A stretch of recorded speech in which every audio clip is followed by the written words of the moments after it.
This may look like an empty arena, but in reality, it's full of generous sponsors like you, and you, and you. Because of you, our team can continue to compete and succeed. Because of you, players can develop their talents and shoot for the stars. We may not be in the stands together, but together we will get through this. For this is but a moment in time. Because of you, young men will have the opportunity to grow into model citizens. Because of you, and you, and you. So, to each and every one of our committed sponsors and loyal fans, we raise our sticks and dedicate each and every game to you. Thank you for helping the legacy live on.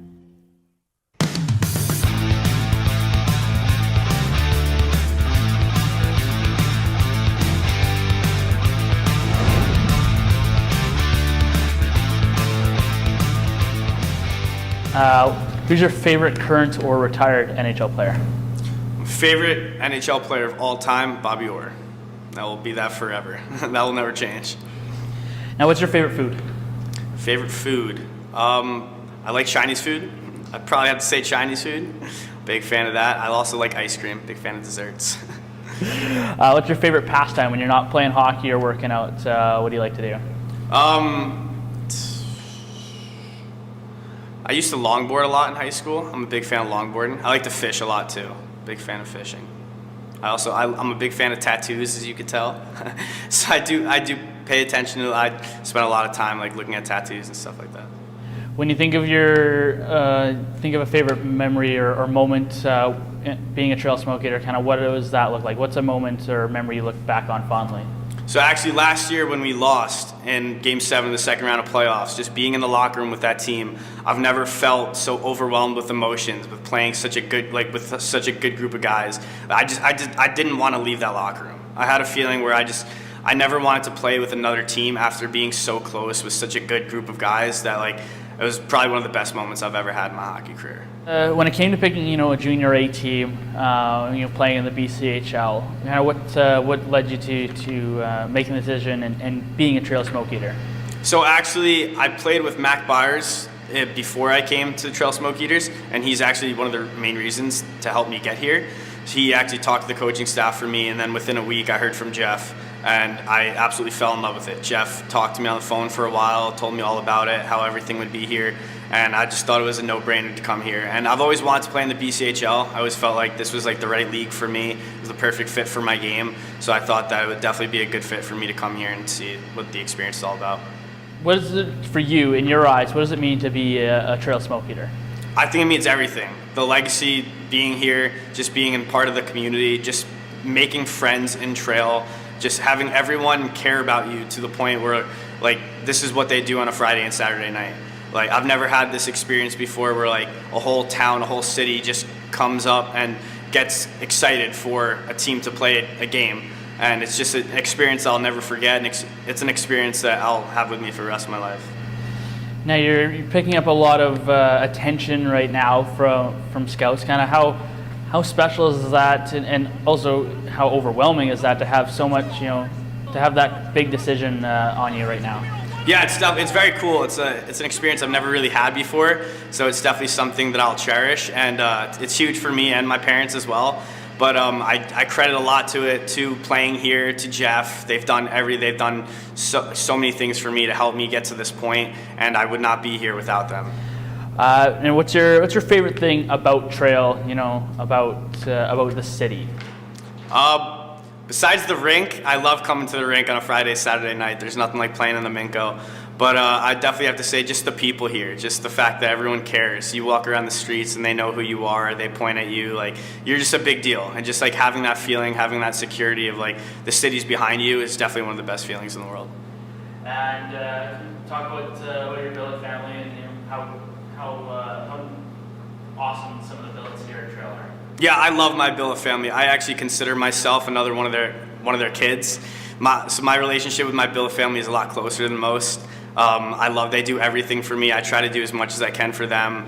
But they've been so close, so good to me the past 2 years that like I could not imagine myself being away from them, honestly. I'm Jimmy DeMuro. I'm number 14 for the Trail Smoke Eaters.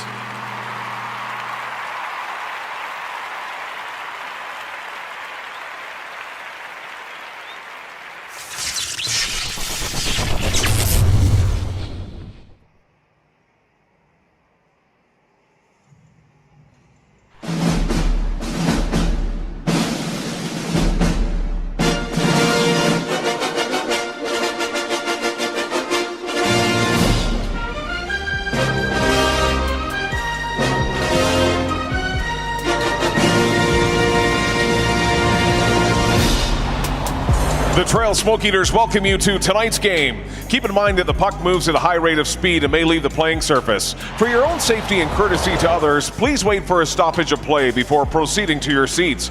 Also note that season ticket holders have reserved seating, and those seats are marked with a reserved sticker or seat decal. Your cooperation is greatly appreciated. Please be aware, special event lighting and or minimal strobe lights are used during this performance. And now, the Tech Trail Operations pregame report. The scratches for the Nanaimo Clippers. Number 4, Liam Visram. 15, Mackenzie Merriman. 16, Cade Cavallini. And 53, Jack O'Brien. General Manager Head Coach for the Clippers, Darren Naylor. Assistant coaches, Colin Burkus and Ken McPhailin. And the athletic therapist for the Clippers is Gail Bergeron. And the scratches for your Trail Smoke Eaters. Number 20, Philip Lapointe. 3, Trevor Isaacson. 4, Corey McCann, 24, Walker Erickson, and 23, Corey Clifton. The head coach general manager for the Smoke Eaters, Jeff Tambellini. Assistant general manager, Jeff Urquhart. Assistant coaches, Dustin Korlak and Barry Zanier. And the Smoke Eaters trainer is Bobby Jean Lear. And the officials for tonight's contest. At referee, Jim Maniego and Andrew Falcone. The linesmen, Guy Chapdelaine and Eric Pilla. Welcome to tonight's game as the Trail Smoke Eaters take to the ice to battle the Nanaimo Clippers. The players wear the Smoke Eater jersey with pride, and the support from the community has been amazing. We have grown our Smoke Eaters corporate partnership family. Take a look around the rink and take in all of the new advertisements and support shown.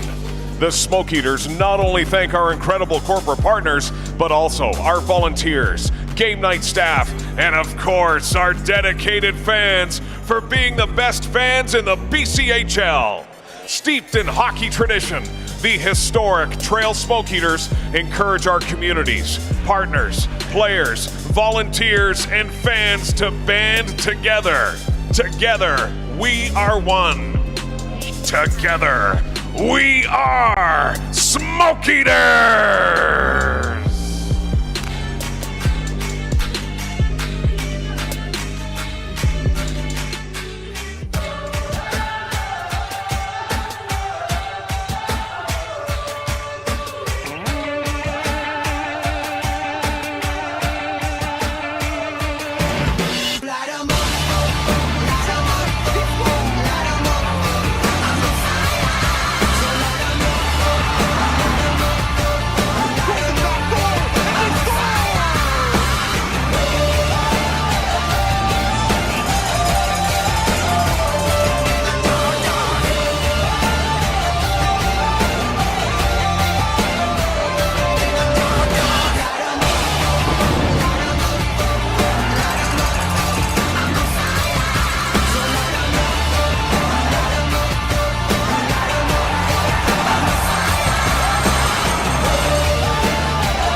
Ladies and gentlemen, Smokies fans of all ages, your Trail Smoke Eater!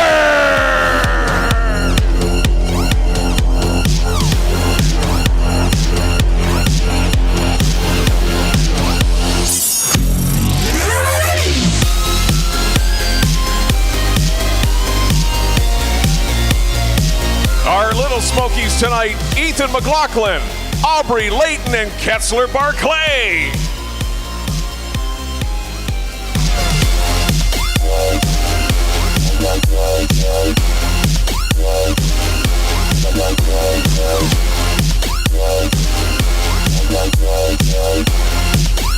Yeah.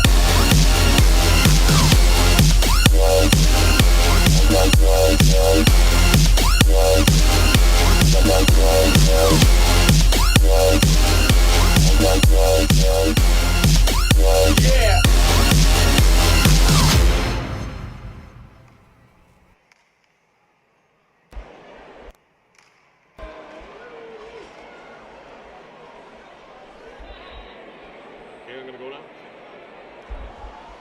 Recently, the community of Trail lost two sporting legends, Jerry Hollett and Gordon Robertson. Jerry Hollett was a well-known concrete contractor and will be remembered for his passion and natural talents with baseball, skiing, and squash, playing on various baseball teams, including the College of Southern Idaho and the Canadian national team. Jerry was a fixture seen at the arena, ball diamond, and golf course. Gordy Robertson, born in Trail, was an all-round athlete. He grew up playing hockey in Trail, where he eventually became a member of the men's senior Smoke Eaters and also played for the Nanaimo Clippers. While playing for the Smoke Eaters, Gordy got the call to play for the Edmonton Mercuries to help represent the team at the 1952 Olympics in Norway.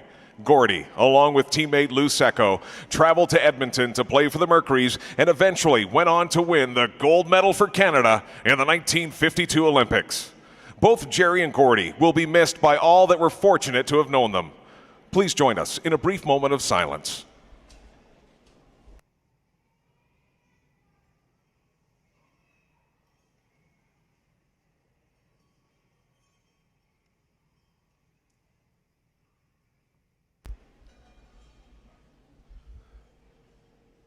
Thank you, fans. Please rise if you can and remove your hats for the Canadian National Anthem.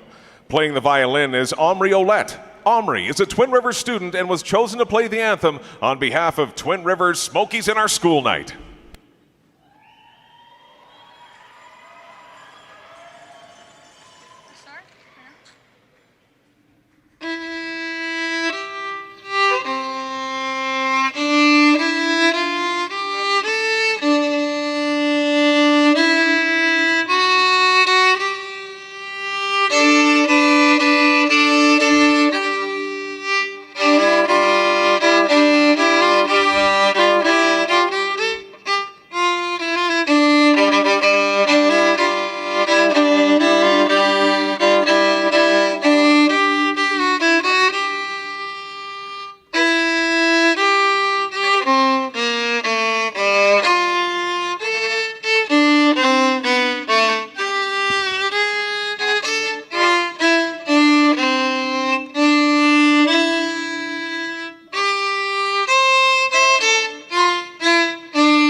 Done with the violin down where the Smoke Eaters enter, and we're getting set here for first period play-by-play action here at Kamenko. And we go to their starting goaltenders.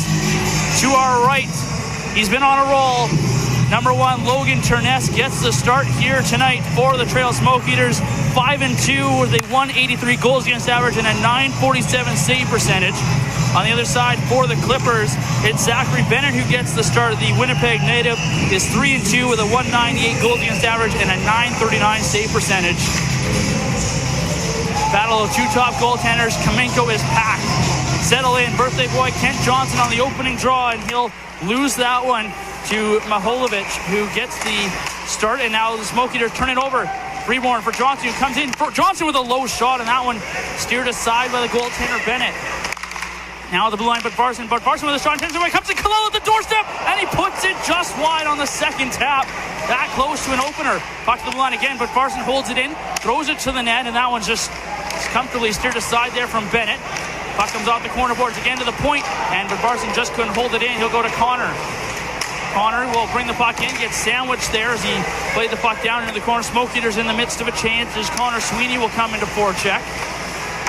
Behind the net is Musio with it for the Clippers. Puck out to center ice. Took a deflection there off the stick of Walton and down into the Smoke Eater zone. Turness out of his net, plays it off for Murray. Puck comes to the middle. There's a chance, and Turness with a big toe save as the shot from the point, or from Gardena, who was off the bench.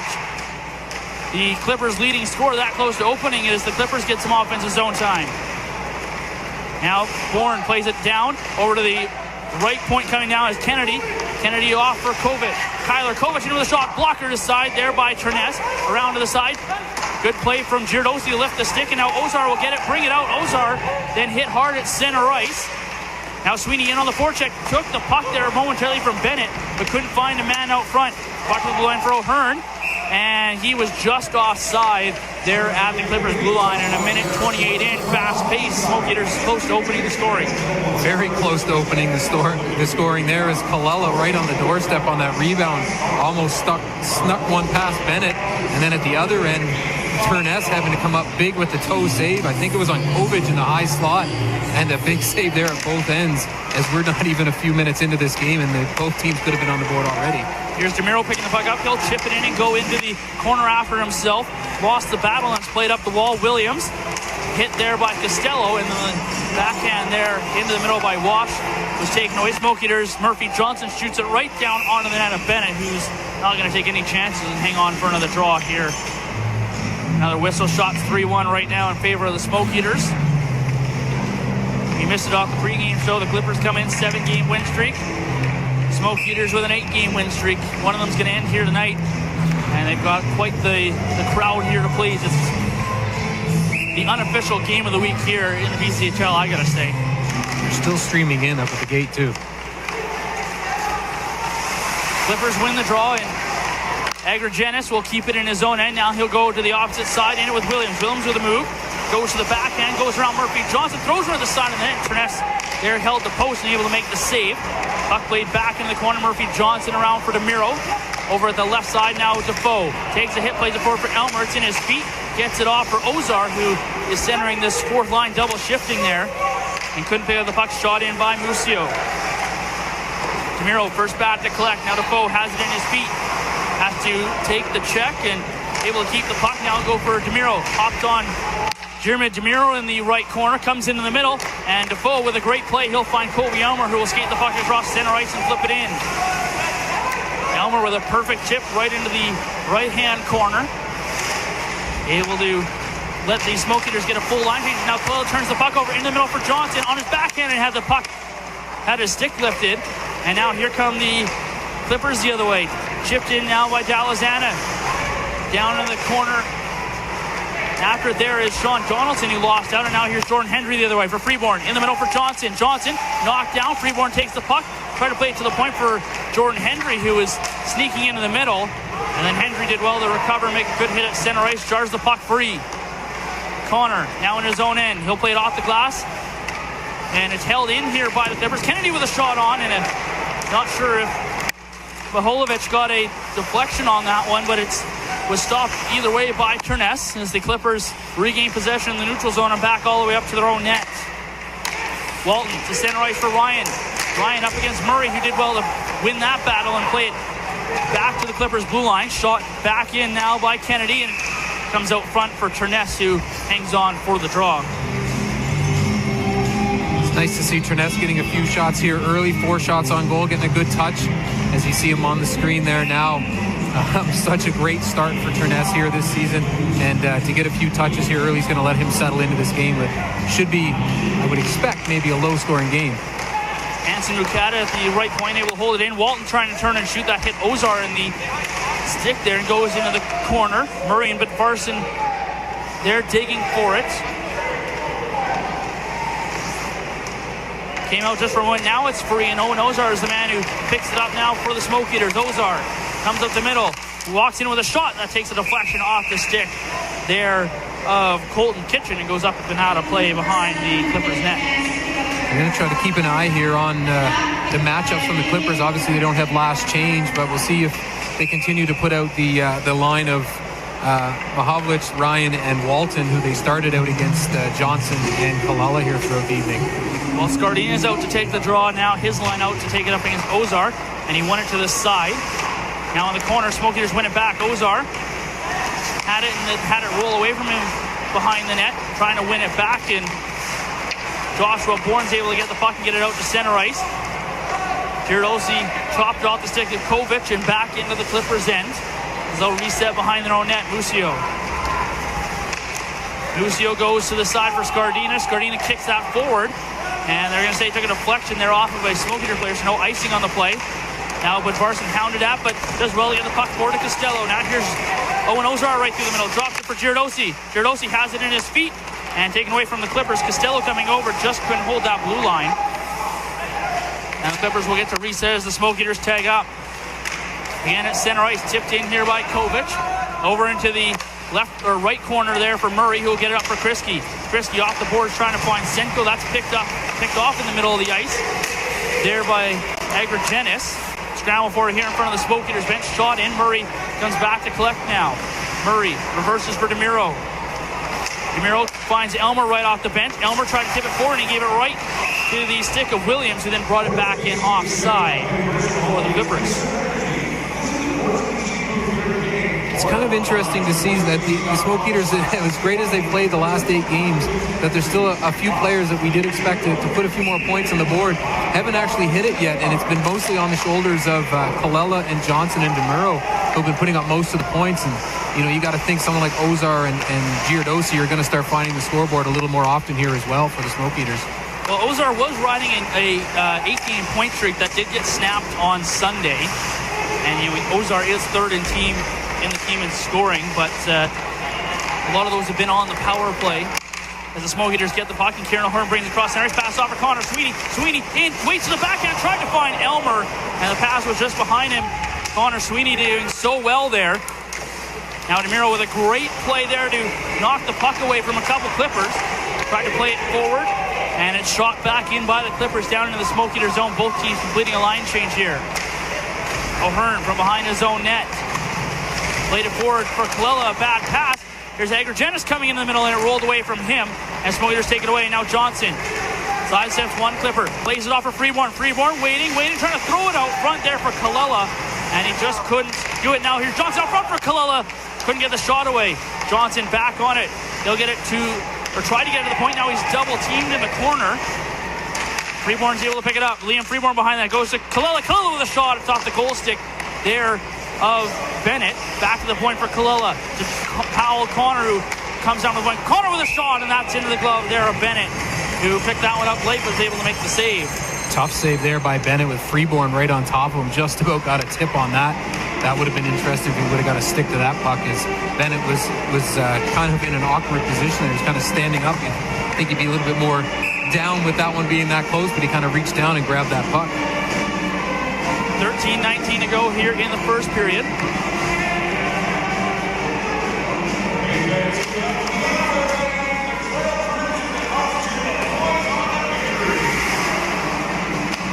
Clippers have the puck off the draw as Musio will get it.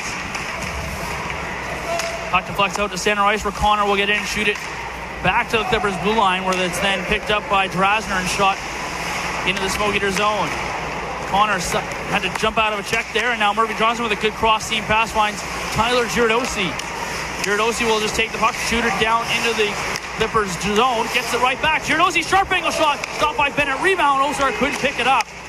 And the Clippers will pick it up now on the side wall, and it's brought out by Walton. Walton across center ice, chips it past Connor and goes into the corner. Murphy Johnson going for the hit there, knocked down, and it's a pile-up over in the right corner. Guys falling all over each other. Now Connor's got the puck, played it forward, hit Walton with it, and then able to get it right back, and Murphy Johnson will play it to the near point. Costello shoulders off a hard hit there by Liam Ryan as the hits are flying here. teams that don't see each other very often are making sure they complete their checks right now as Connor shoots it off the stick of Giardosian in. Senko on the forecheck, almost picked up that puck. Now it comes out of the corner right into the middle, and no one there in white able to pick it up. Clippers come the other way. Kovac shoots down into the corner. Murray knocked down as he went in the end wall there awkwardly, but looks like he's okay as the puck is played all the way back in the Clippers zone.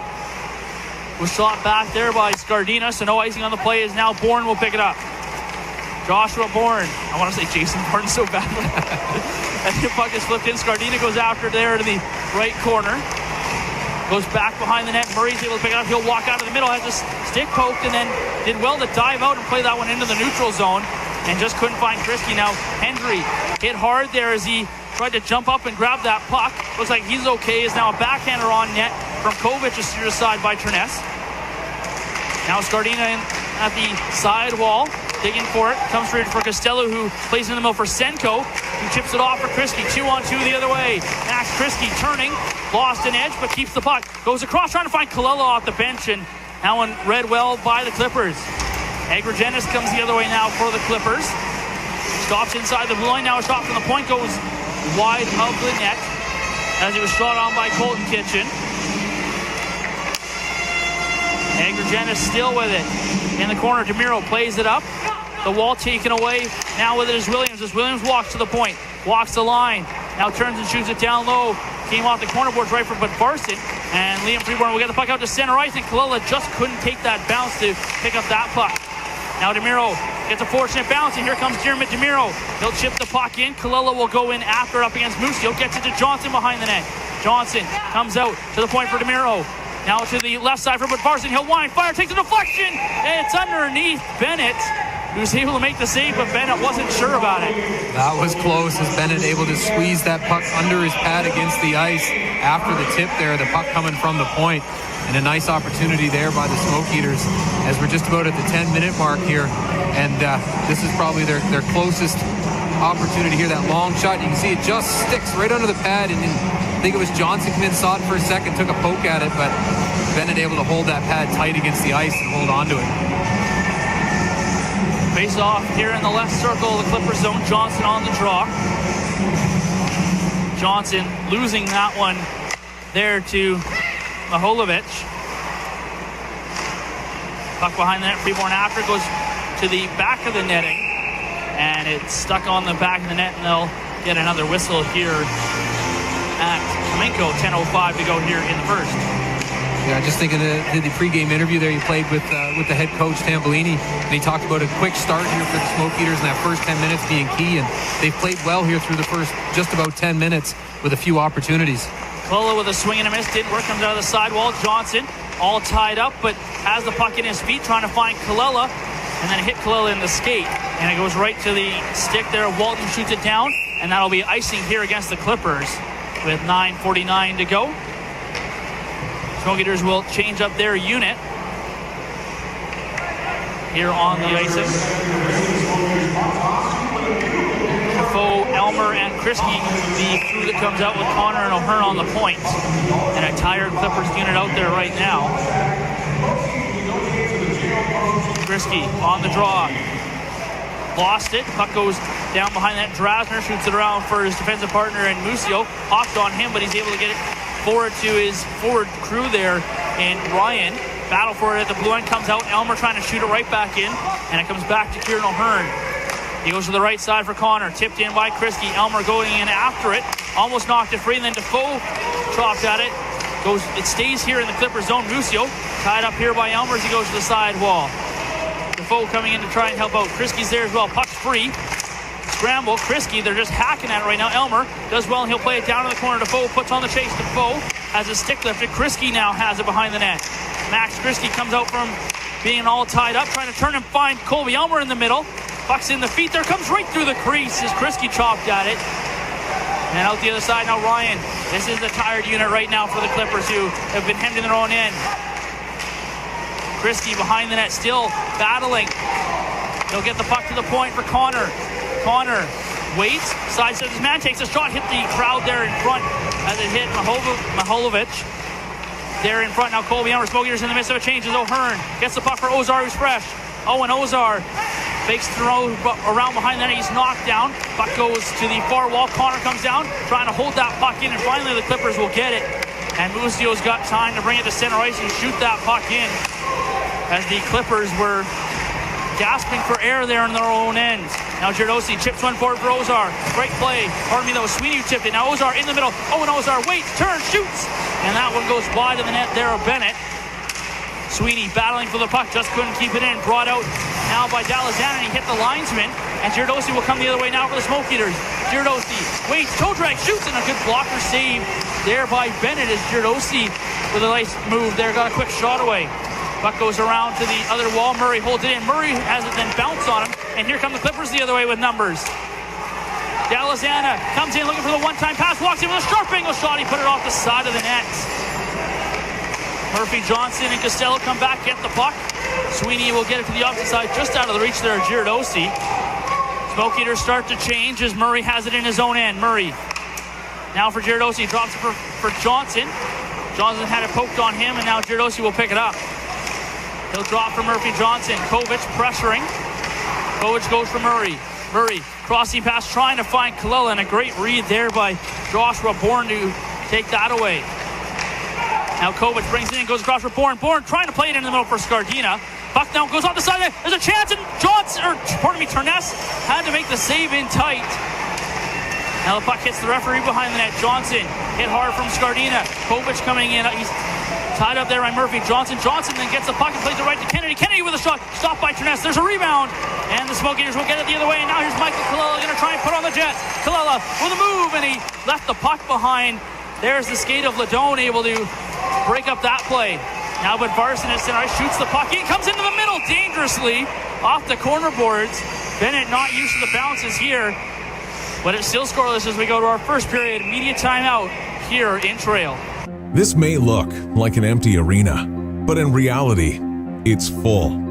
Full of generous sponsors like you, and you, and you. Because of you, our team can continue to compete and succeed. Because of you, players can develop their talents and shoot for the stars. We may not be in the stands together, but together we will get through this. For this is but a moment in time. Because of you, young men will have the opportunity to grow into model citizens. Because of you, and you, and you. So, to each and every one of our committed sponsors and loyal fans, we raise our sticks and dedicate each and every game to you. Thank you for helping the legacy live on.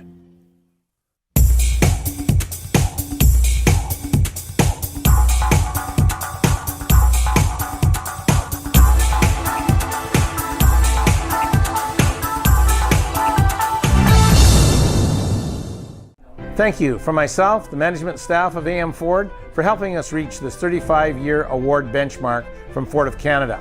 Our goal has always been to put dreams into driveways, and will continue for generations to come. Thank you.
Now here's Freeborn, does well to pick up the puck in the middle. Here's Kalila, and it was just behind him. If that pass was on the tape, Kalila could have played it right in the middle for Johnson. Now Johnson does a nice play to play it in for Kalila, who then gets sandwiched off. Clippers doing well to close down the space right now as they'll come the other way and shoot that puck in. Right off the bench is Agrigenis. Agrigenis goes in around behind that now to the point. Musio fanned on the shot, comes into the middle. DeMiro does well to pick it up, and he'll go to the side for Costello. Costello with a forward pass trying to find Kriski, and a good read there by Drasner to pick it off. Now Hendry again in the middle for Kriski. Shouldered off the puck, but Johnson, who's still out there right now, is after the puck in the Clippers zone. Now he'll go to the bench. Wash brings it in now for the Clippers. Wash up against Connor. Lost that battle. Kriski will get it for Costello. Costello checked by Drasner. And Drasner was able to get the stick on that one. And now it's right up the middle. Here's Braden Costello in our break. Costello in, shoots, scores! Welcome home, Braden Costello. 1-0 Smoke Eaters. Another breakaway goal by Costello there, as he was able to break through the neutral zone on that long pass and pick it up. You'll see it here. That puck gets fired in and he just chases it down. Does well to get his body in front of the defender. Doesn't do anything fancy, not like Johnson trying to do a one-hander, but just fires it blocker side, jumps into the boards there to the delight of well over 2,000 people here at the Cominco Arena tonight as the Smoke Eaters get on the board here before the end of the first period.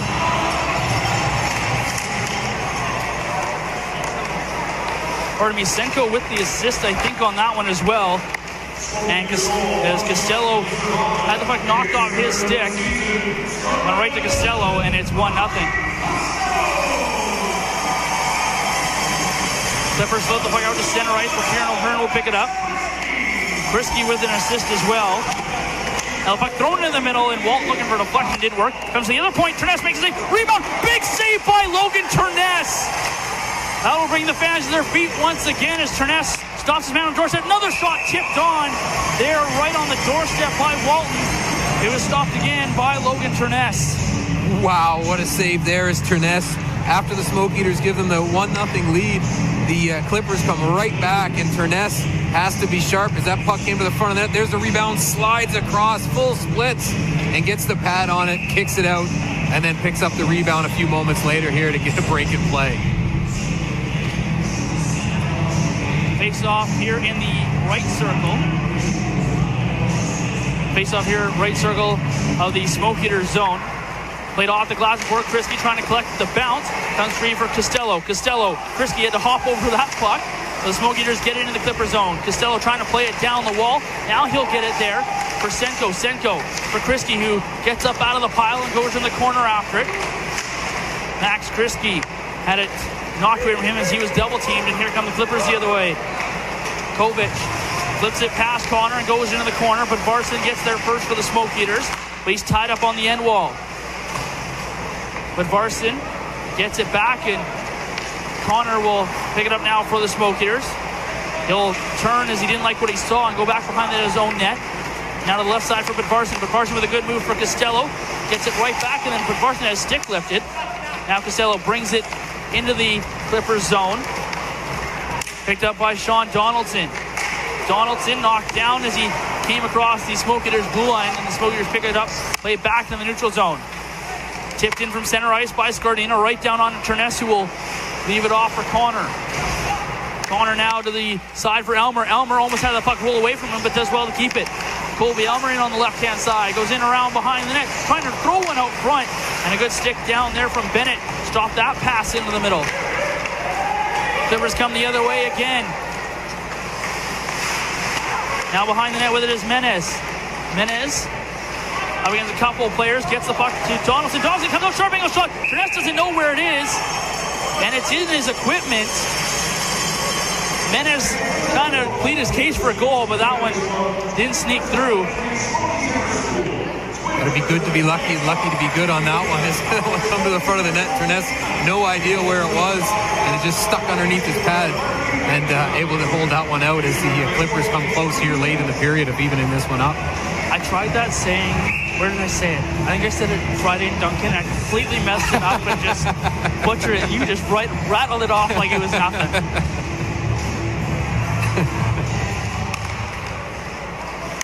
Smoke Eaters win the draw. It's off the glass and forward, and it's just too much for Michael Kalila to chase onto. Flipped out to center ice. DeMiro knocks it down, takes a hard hit, but gets the puck forward for Freeborn. Off for Johnson. Johnson, spin move, backhander, and Bennett forced to make the save. Puck played behind the net, just not enough on it there to get to Johnson. Now Murphy Johnson blows a tire, and here come the Clippers the other way. Williams brings it in, goes wide, sharp angle shot, fought off there by Terness. And Kent Johnson comes back to pick it up. Johnson tried to make a move, left the puck behind. Now DeMiro will get it. Tried to play it up the wall. Good stick there from Wash to get it. Now Wash on his backhand trying to throw one in the middle. And good work there from Kent Johnson and Murphy Johnson there to stop that feed in the middle. Now Johnson to Kalila. Crossing pass. DeMiro has to chase onto it, but picks it up, comes across center and flips it in. Freeborn will chase with under 2 to go here in the first. 1-0 here for the Smoke Eaters as Agragenis comes the other way. Agragenis in on the right side, gets past Murray, tries to throw one in the middle, and again, great stick there from DeMiro to get down and block that one.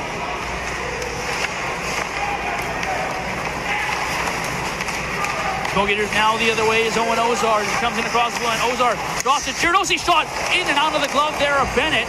Smoke Eaters have a rebound. Ozar knocked down there in the slot and a little bit slow to get to his feet. Now cross seam pass.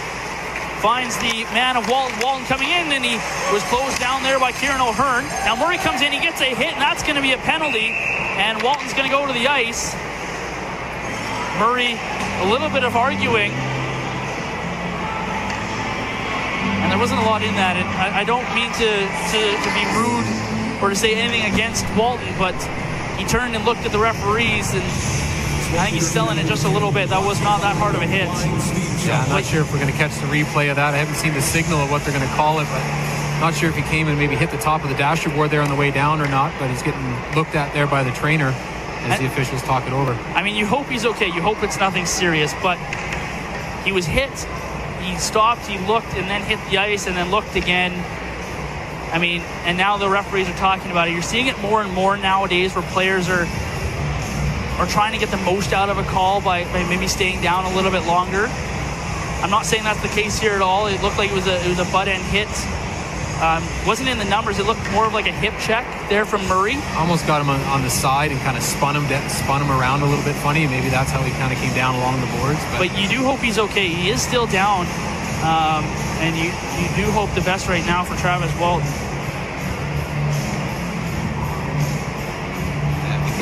With wearing the visors here in the BCHL, there is some vulnerability there in the lower part of the face area when they do go up against the boards and come down. It looks like they're going to send maybe with just a minute 15 left. We'll have to wait for the call, but Murray heading early to the dressing room.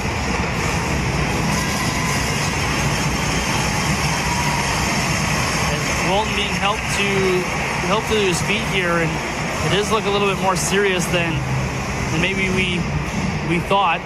And Murray sent out of this game, furious right now. Seems to be favoring his leg. Originally it looked like he reached for his mouth when he went down, as if he hit his face coming down the boards there, but maybe that was just trying to muffle the pain there, as he's not putting any weight on that left foot as he heads off. And a little bit of jarring going on right now at the bench. Walton being taken right to the dressing room with a minute 15 to go. It's a 5-minute major, and it's the second time in 3 games right now that Murray has been ejected. Jeff Tamlini getting an explanation. I mean, from my angle, it did not look that bad. But, you fall the wrong way. I mean, we saw with LaPointon, you fall the wrong way and you never know. But so it must be a 5-minute boarding then? It wasn't. It might be a 5-minute hitting to the head call. No, 5-minute boarding and a game misconduct, I guess, is how they'll call it.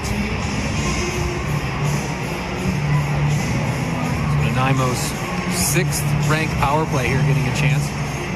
6th-ranked power play going up against the 6th-ranked penalty kill for the Smoke Eaters as they go to the flying Steve Show penalty kill. And it's a massive kill here now for the Smoke Eaters. Costello comes over to serve it. Checking from behind, and a game misconduct for Murray as the Clippers go to work here on the power play.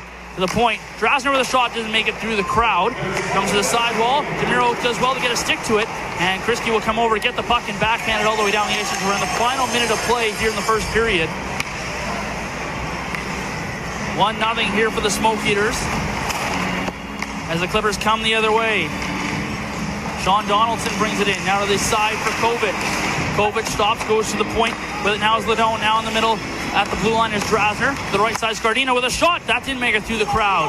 Goes to the other side. DeMiro chops that. It comes free for Connor Sweeney, who will backhand that one out to the neutral zone. Drasner turns in his own end. Watched by Sweeney. Able to keep the puck and shoot it in. Connor comes back to collect it. 20 seconds here to go. Connor does well to turn. And then was double teamed there. Gardino picked up the puck, and now they're going to call that with a high stick against the Clippers.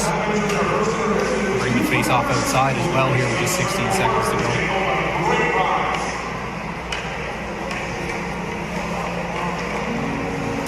Shots 13-12 right now in favor of the Clippers. And it's just 16 seconds to go here in this first period. The tough part is they lose 2 players on that play because you lose Costello for 5, and then you lose Murray for the game. Yeah. Puck played in. Connor gets it off the glass out to center right. Comes back where Agrigenis will get it. One last rush maybe here for the Clippers as Musio plays it in. Smoke Eaters hold them up at the blue line. Comes free. Kriske hit hard, or hit Musio. And Musio went down again. I'm sorry, that was not a hit in the numbers or any side, but Musio went down, looked for the referee's call, didn't see it, and got right back up. And right now, there's some heated heads right now between these two teams. Yeah, you mentioned it earlier, teams that don't see each other very often, and already a very physical first period here, and it's starting to get a little rougher here as we got to the end of that period. A rough hit. You hope that Walton is okay, as he hasn't returned to the game, and we'll watch for that in the second period. This may look like an empty arena, but in reality, it's full. Full of generous sponsors like you, and you, and you. Because of you, our team can continue to compete and succeed. Because of you, players can develop their talents and shoot for the stars. We may not be in the stands together, but together we will get through this. For this is but a moment in time. Because of you, young men will have the opportunity to grow into model citizens. Because of you, and you, and you. So, to each and every one of our committed sponsors and loyal fans, we raise our sticks and dedicate each and every game to you. Thank you for helping the legacy live on. Not a bad first period, though. No, a fantastic crowd. The crowd's getting their money's worth so far from that first period. End-to-end action. Logan Terness having to make some pretty big saves there in that first period. And it's Braden Costello who gets the opening goal for the Smoke Eaters there in the back half of that first period. Yeah, they're showing the highlights there on Hockey TV, and just showing the Kallela just missed that one, just chipped it wide there so early in the game. But, you know, it was with under 5 minutes to go here in the period, and Terness having to make 2 big saves late in the period to keep this slim lead. There's that save by Bennett? Bennett, Bennett at the other end. Terness with a very similar one later in the period there where they were able to, it's an awkward save where they get that puck under the pad as it's on its side and able to hold it down as if they just, you know, a fraction of a second just about miss it. Well, the Clippers will have 3:45 of power play time to start the second period, and it is a major penalty, so they'll have the full 3:45 to score as many as they can and try and get back into this game as they're taking off a 3-game weekend of their own. Are the Clippers is a pretty tough weekend as they'll play here tonight against the Smoke Eaters. They'll head tomorrow to the South Okanagan Event Center to play the Penticton Bees, who are on a 2-game losing streak, should throw that out there. And then they'll play the Salmon Arm Silverbacks, who are currently the top team in the BCHL after beating Penticton on Thursday night. Yeah, it doesn't get any easier. They come in and face the hottest team in the league, in the Smoke Eaters being an 8-game winning streak, one more than theirs.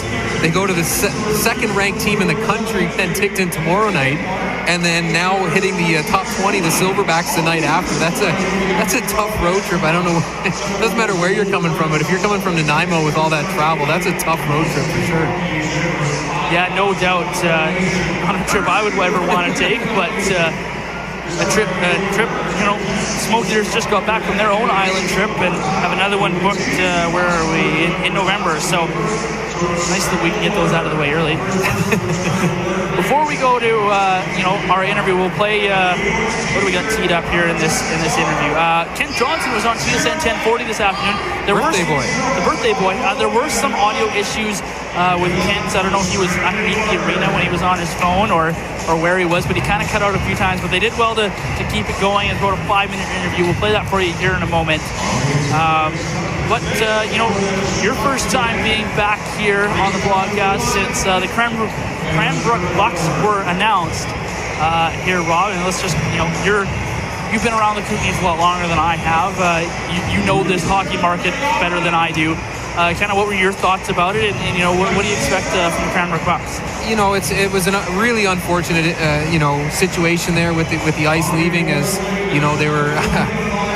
they were successful in Cranbrook there for a time, and I really think the team, they really wanted to get behind that team, and for whatever reason they decided they were going to move out to, I think it was Winnipeg is where they moved out to, but fantastic for the BCHL to go back into Cranbrook to put a team there in a fantastic hockey town. I was leaning. I thought maybe if they were going to go back there, maybe it would be the old Colts team, but they went with the Bucks, which is interesting. I'm not sure how I feel about it yet, but I think that the best part of that is it creates a bit more of a regional rivalry here with the Smoke Eaters on that other side. It's going to make for a little bit more travel for some of these teams coming from the island, depending on how all of this league realignment may work. But I think it's a great thing for the league to add an extra team, and I really hope that there's more in the future here, as this league has proven to be the top, if not the top, junior A product in the country, and to see them continue to grow that here is fantastic, especially here in the Kootenays with adding the team out in Cranbrook. And it's going to, like you alluded to there, it's going to be a fantastic rivalry. I'm looking forward to the shortest travel on the Smoke Eaters schedule. Only 2.5 hours, where everywhere else is 3.5. But you have a time difference too. You don't. Yeah, you do. So it ends up being about it. It throws you off. What's the point? I'm all excited for a shorter time on the bus, and here you are to pop my balloon. All right. Well, it's been a while. I have to, knock you down one day. Yep. But it is great. You have teams on both sides of the Smoke Eaters now. We'll wait to see. I know they've alluded to. I'm not sure if any specifics have come out about the realignment, but you create that regional rivalry. Obviously, you look at Cranbrook, Trail, Kelowna, Vernon, Penticton, all right there, and that makes it's a pretty strong division. I think it'll be a pretty strong division. But you see who you add to it, and hopefully they can add a few more teams and kind of have that even. I guess you'd want about 20 teams to make it even across the board. And well, I mean, with the realignment, there's different rumors going around about what it's going to be. The longest time I was kind of under the impression that it would only be they would keep the same format and just would add Cranbrook in as the 8th team in the interior. I've always thought that was the long-term goal. That maybe has changed since Chris Evans taken over from John Grisdale. Maybe they've kind of changed how they want to do it. Some of the owners changing how they look at the league. But the rumor right now is a 9-9 conference, 2 conferences, and 16 teams make the playoffs. 2 teams don't. And as you said, hopefully more teams make it, and they do eventually hit that 20-minute mark or 20-team mark. But great ownership out in Cranbrook for the Bucks. You've got Adam Cracknell, you've got Steve Lewin. Right, Steve Lewin? No, what's his? You should know this. You should know this. He's a goaltender. They're rivals. I know it's Lewin. I know his last name's Lewin. Ryan Lewin? Maybe. Oh, I can't think of it right now. I played his interview last week on the broadcast. I should have been listening better. And then as well as Scott Niedermeyer as well there in Cranbrook. Fantastic ownership there, and you know what? They are let's be honest here, they are going to struggle for the first year, maybe two, but they've got all the tools. They've got a great facility to recruit players and bring in a strong product, and it's going to be one heck of a rivalry. Well, and just like you've seen here with the Smoke Eaters, with the great work the new ownership has done here with upgrades to the arena and the facilities, making it a bit more of a destination team for players to want to come to. I think Cranbrook going into that arena, it was a WHL arena, so the facilities are good.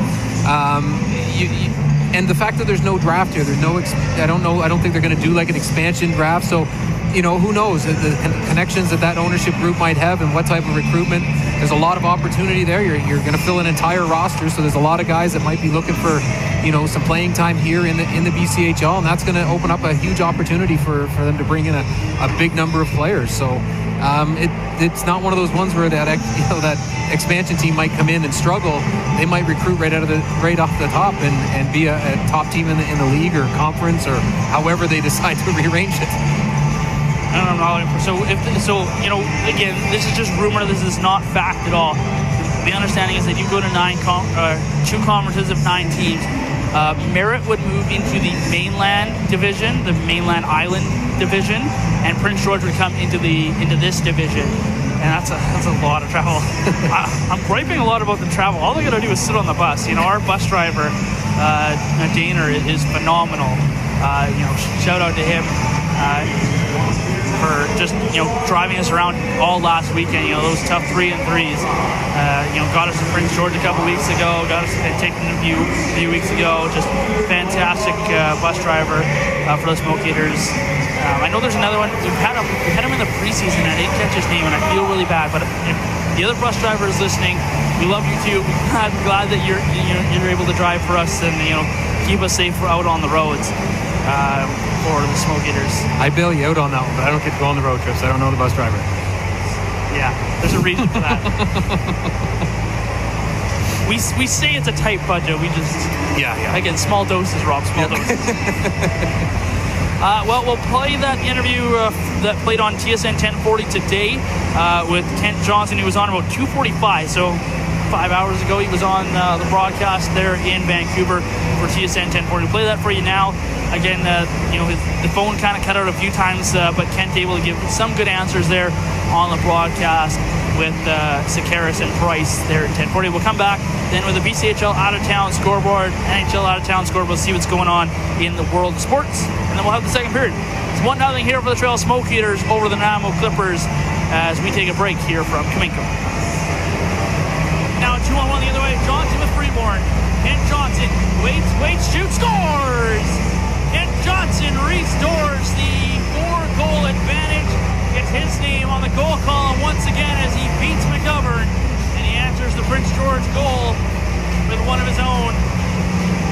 And that's courtesy of the BCHL. Time for the BCHL Weekend Preview presented by Shaw. We bring in Trail Smoke Eaters forward, Mr. Kent Johnson on TSN 1040. Hi, Kent. We're good. You're breaking up just a little bit. Just a little. High ground. Continue your Kent. Can you hear us? Yeah. Oh, there you are, loud and clear. How you doing, young man? Good. How are you? Yeah, we're fantastic. Before we get into this, I described it earlier.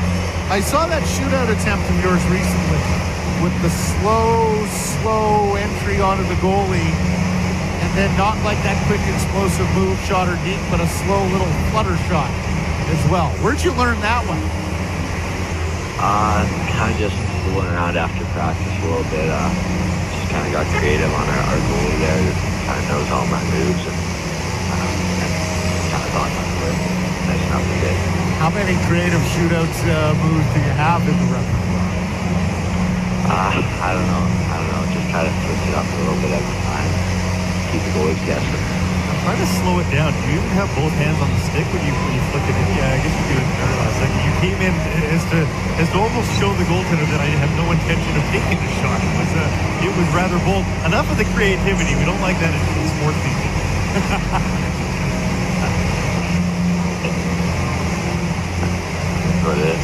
Okay, and we're going to have to get you to get Kent. You don't want to miss what he said. Yeah, exactly, because we're getting broken up here.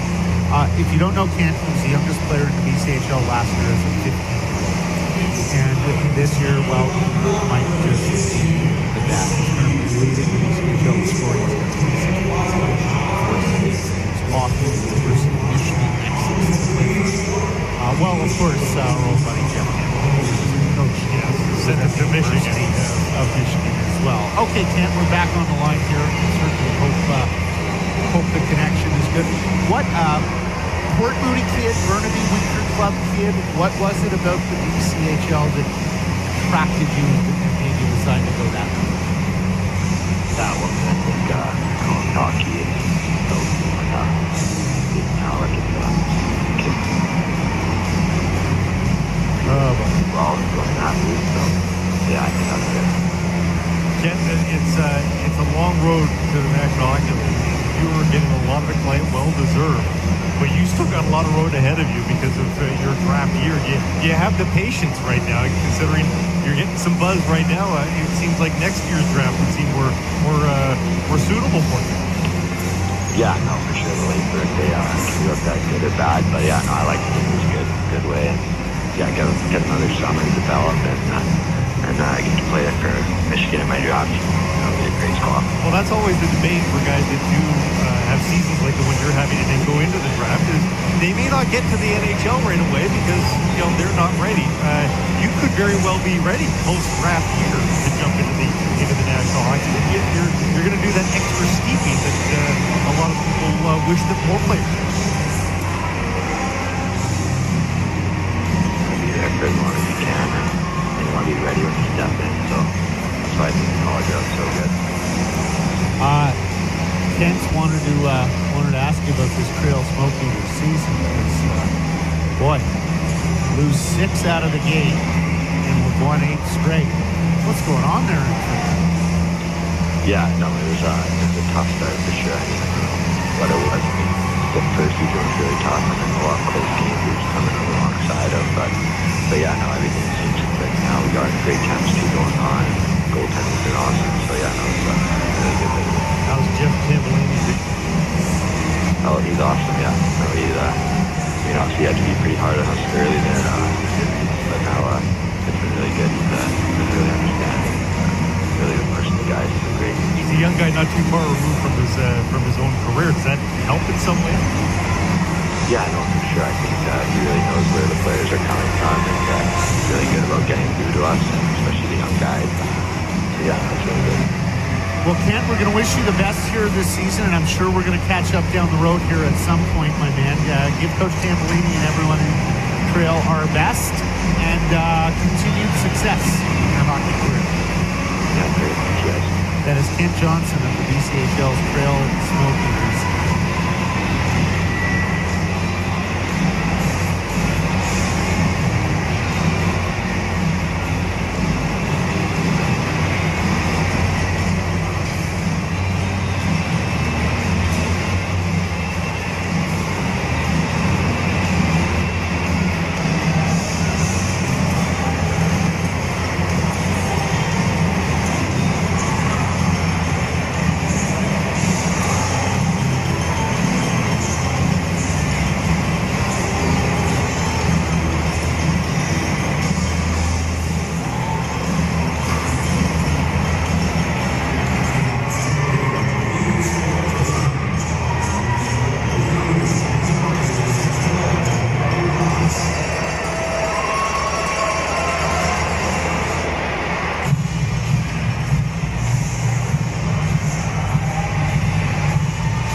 This may look like an empty arena, but in reality, it's full of generous sponsors like you, and you, and you.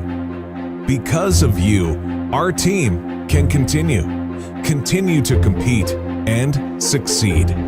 Because of you, players can develop their talents and shoot for the stars. We may not be in the stands together, but together we will get through this. For this is but a moment in time. Because of you, young men will have the opportunity to grow into model citizens. Because of you, and you, and you. So, to each and every one of our committed sponsors and loyal fans, we raise our sticks and dedicate each and every game to you. Thank you for helping the legacy live on.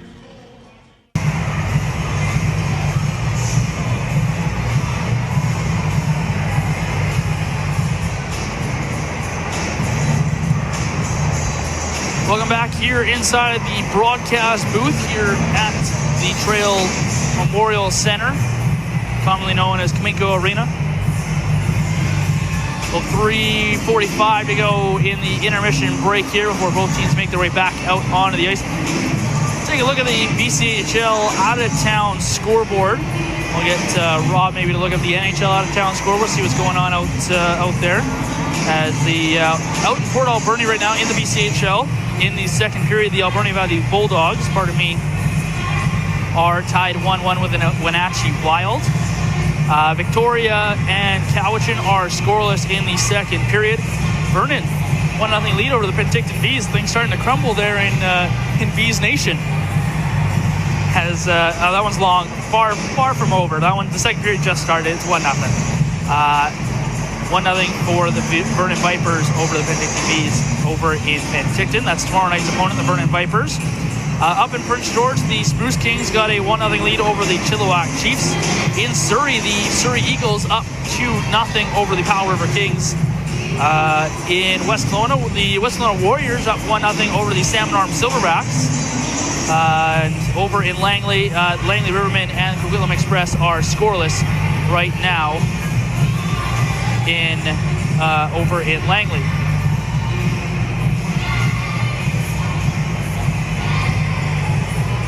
Take a look at the NHL out-of-town scoreboard. See what's going on in the NHL here tonight. In overtime, the Avalanche were 5-4 winners over.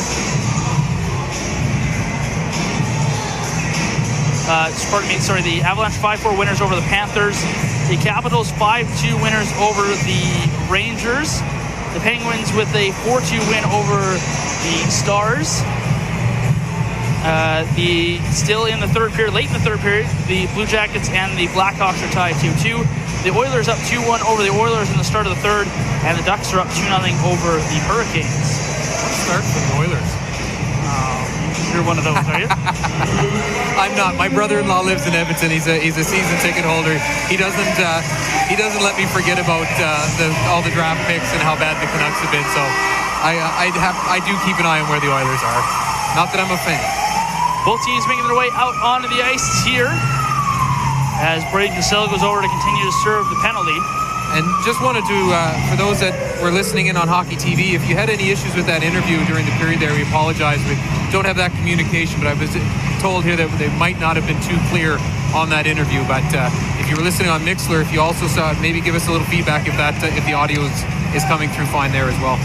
Now, also on that, the audio was a little cut up as Kent, who was on his cell phone, I think, about 2:45, I think he was either... I'm not sure if he was at home or if he was here at the arena, and the service isn't great underneath Cominco. It's not great in the area. We're in the middle of the mountains here. Yeah, so he cut out a few times in that interview, and that was part of the interview. That was just part of the pack that went to air in Vancouver. So if that was part of the issue, then that's part of the issue, and there's nothing we can do about that, unfortunately. But if it was maybe the rink mics were on or something, not sure what it was, but let us know, and we can replay that there in the second period when we play Jeremy Demiro's interview as well. 10 seconds. So there was a discussion there on the ice. Pat O'Connor talking things over with the referee, but Smoke Eaters now down to 6 defensemen here for the rest of this hockey game. As 3:45 left to go in the major power play here for the Smoke Eaters. As Pat O'Connor go back into his own end, and he's dispossessed for the puck there.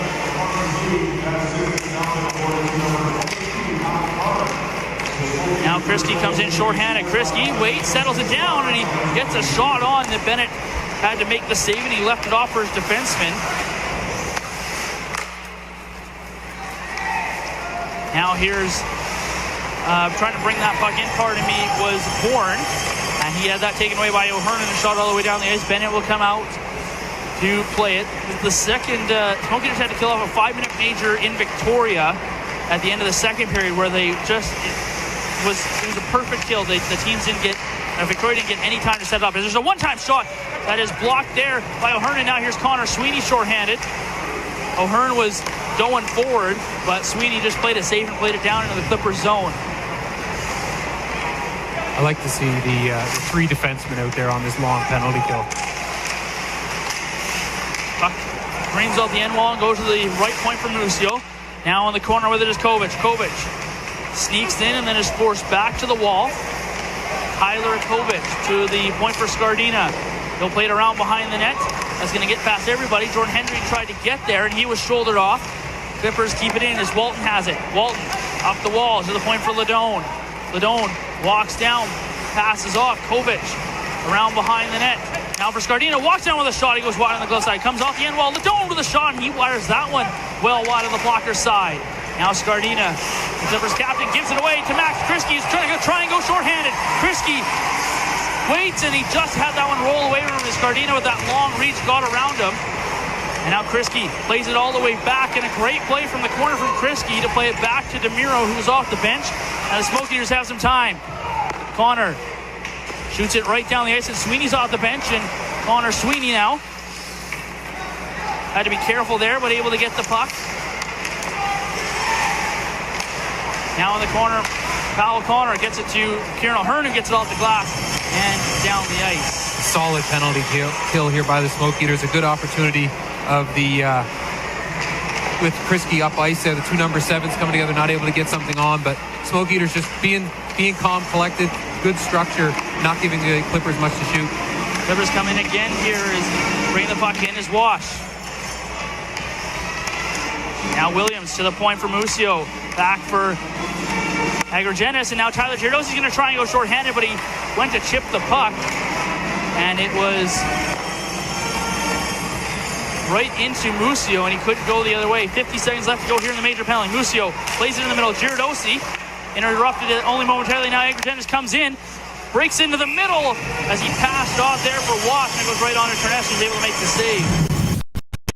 There earlier about having the defenseman out there playing. You know, I play defense myself, and I always felt that on the penalty kill, I like the idea of having the 3 defense and the 1 forward. The defense just seemed to have a little bit better communication with the goaltender, and whenever they're in their zone for that long, and I find they're just able to keep that structure a little bit better. And I like to see that the Smoke Eaters go to that regularly, having the 3 defense and the 1 forward on the penalty kill. Face off in the right circle, but Parson gets it and shoots it all the way down the ice once again. 35 seconds left to go in this major penalty.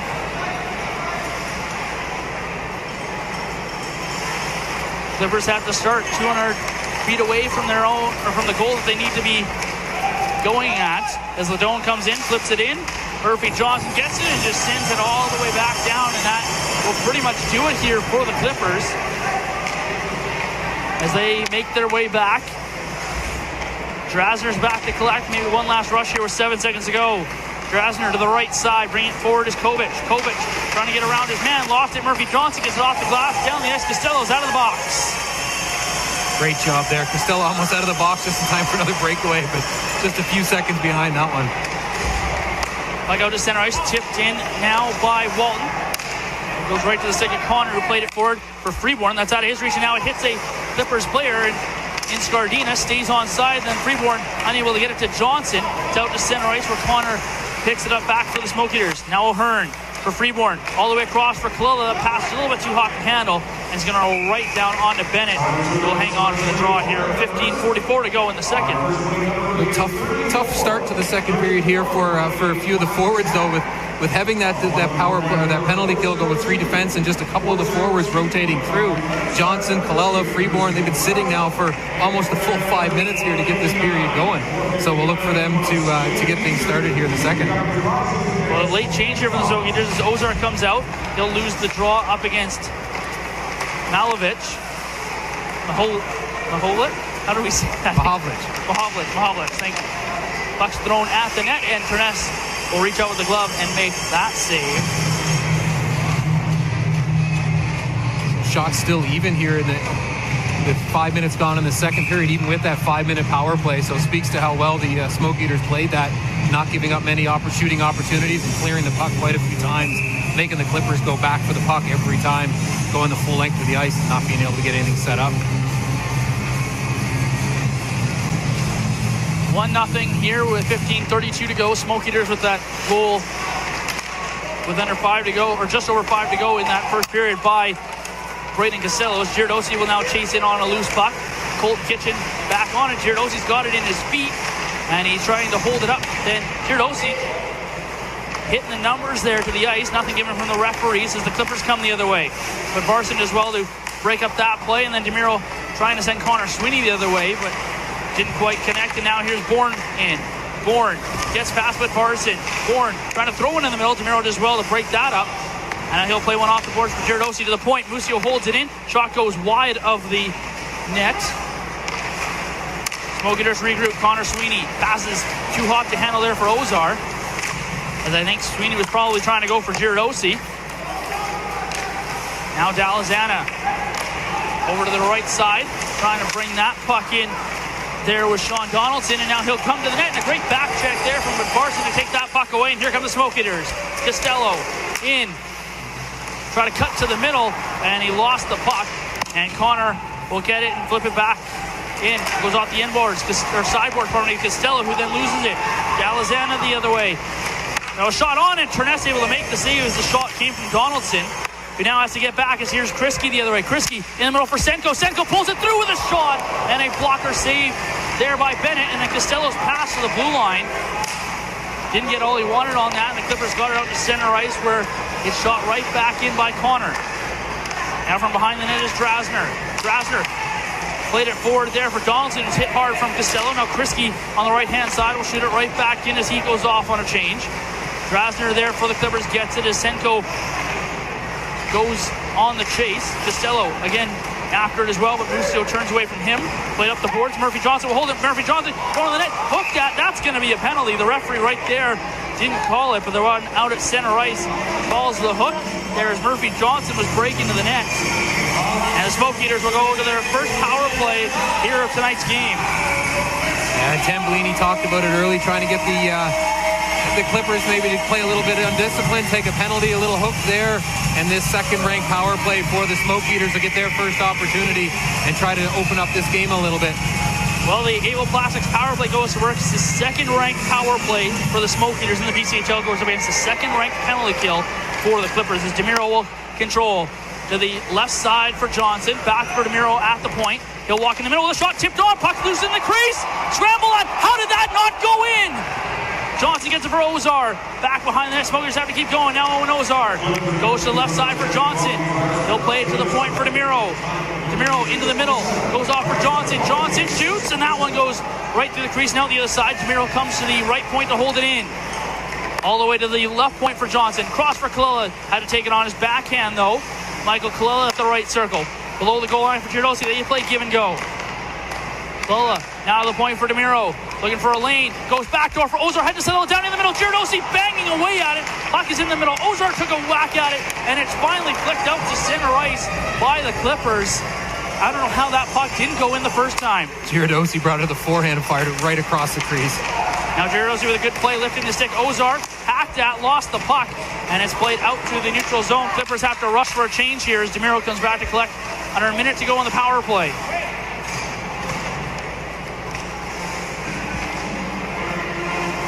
DeMiro just setting up behind his own net.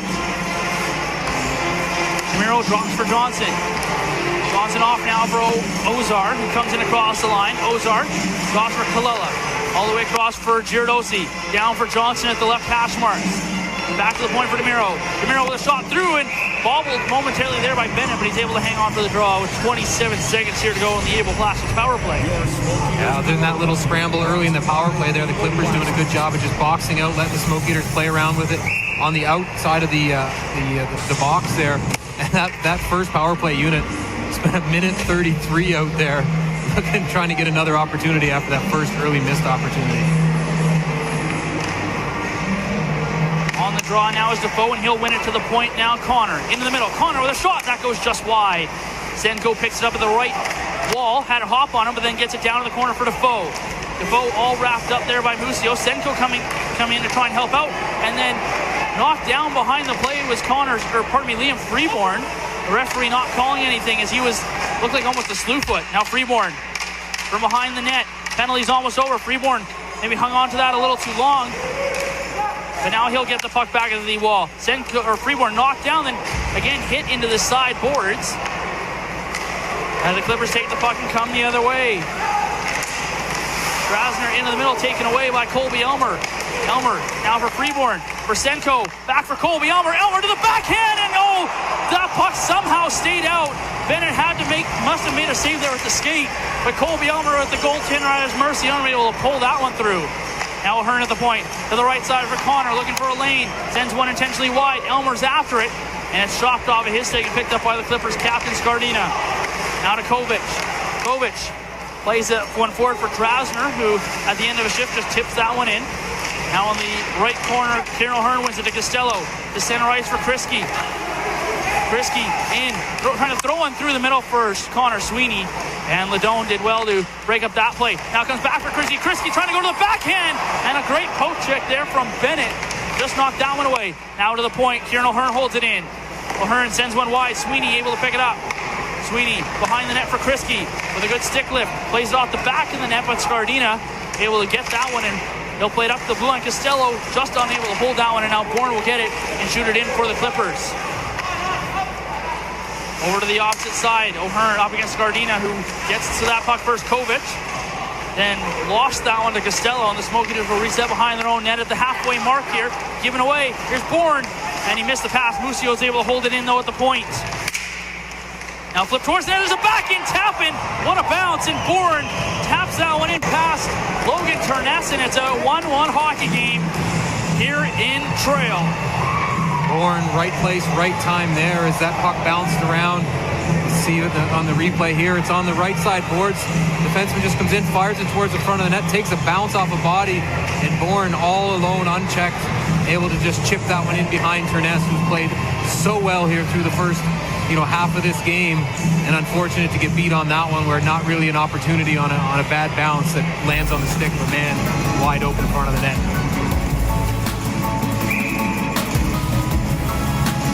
Well, they'll reset and go again here as Jamiro will get the puck off the drop. Now Freeborn at center ice. Comes up the middle. Freeborn waits, plays it off for Johnson on his backhand, and he tried to flick one into the middle there through his legs. Didn't work. Now Demiro. Now Johnson behind the net. Smoke Eaters looking for an answer. Johnson all tied up. He's got two guys on him. Kalila comes in to try and help out. It was Freeborn who came in to try and help out and lost that one. And now Williams will bring it the other way. Williams shoots it in past Demiro. Murphy Johnson. Blew a tire himself, but it looks like he's okay. Now at the point with a shot that goes wide of the block side. Another bounce off the end boards, almost right to the stick of a Nanaimo player. Now Demiro in his own end is able to pick this puck up. Pounded at though, and will backhand it forward for Johnson. Has it in his feet. Does well to get it over to Kalila. Smoke Eaters have numbers. Kalila, Johnson, back for Kalila. In front, Freeborn scores! That was pretty. It might be Kent Johnson's birthday, but he's the one handing out the gifts. 2-1 Smoke Eaters.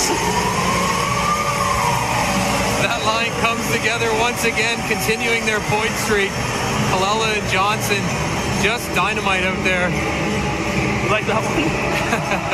Kalila feeds it to Johnson. Johnson, nifty pass there down to the goal line, gets it to the front, and Freeborn, the man stick on the ice, knows where to go with those two offensive players out there.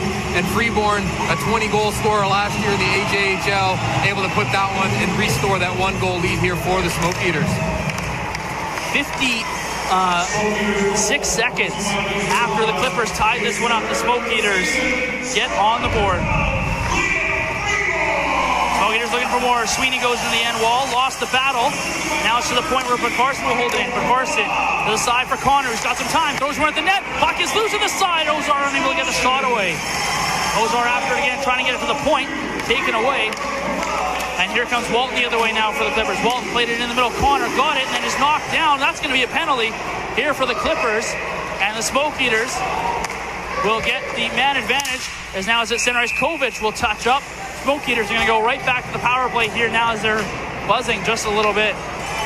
Yeah, that got the building going here as Johnson, Colella, and Freeborn come together, restore the 1-goal lead.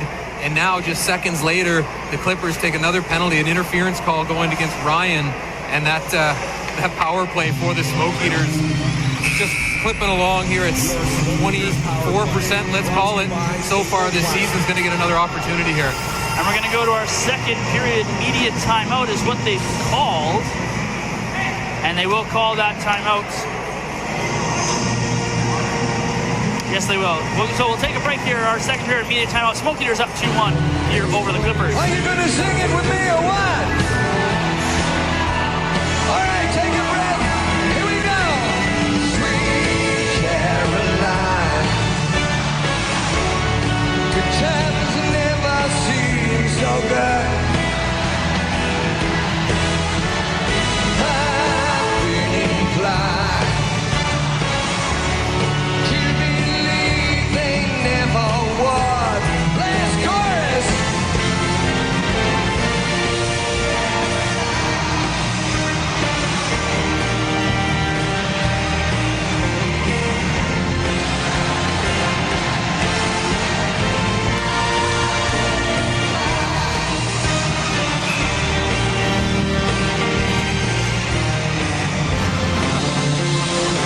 Settle down, Russ. You don't have to deal with the air horn in Surrey. That was loud. I got my own air horn at my rate. It's an old siren off a fire truck in Nelson. It sits 3 feet behind me. And you're the one who fires the knife. Yeah. Smoke Eaters win the draw here as they go to their second power play of the game. DeMiro down the wall with a Colella to the goal line. Girosi tried to feed one out front for Ozar. And a good defensive play there by Busio to pick that one off, and it's sent all the way down the ice. DeMiro comes back to collect.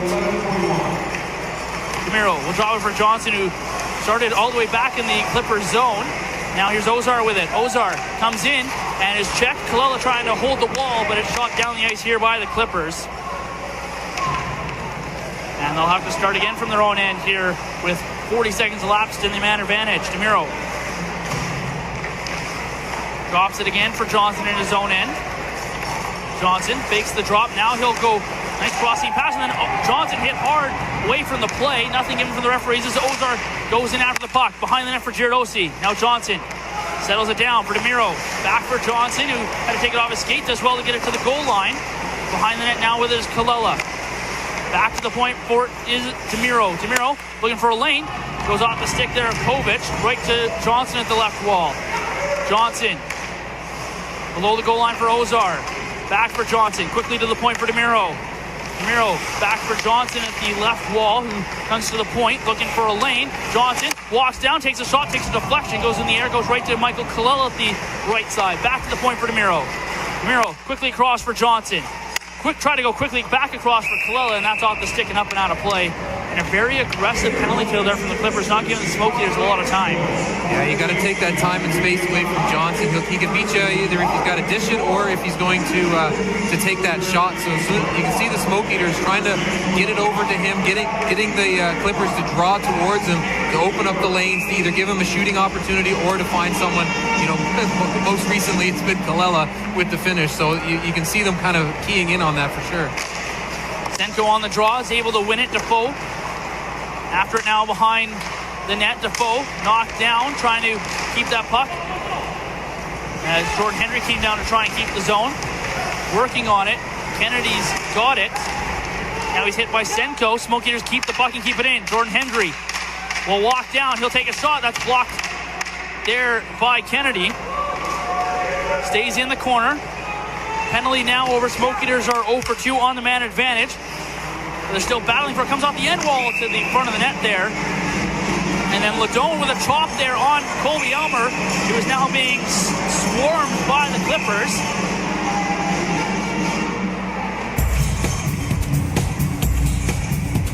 That physical play we saw in the first continuing here, definitely in the second period. And then a little pushback here from the Smoke Eaters as they're going toe-to-toe with the Clippers in that physical department for sure tonight. Come to Ford Trail and join us for our special 35th anniversary celebration. We're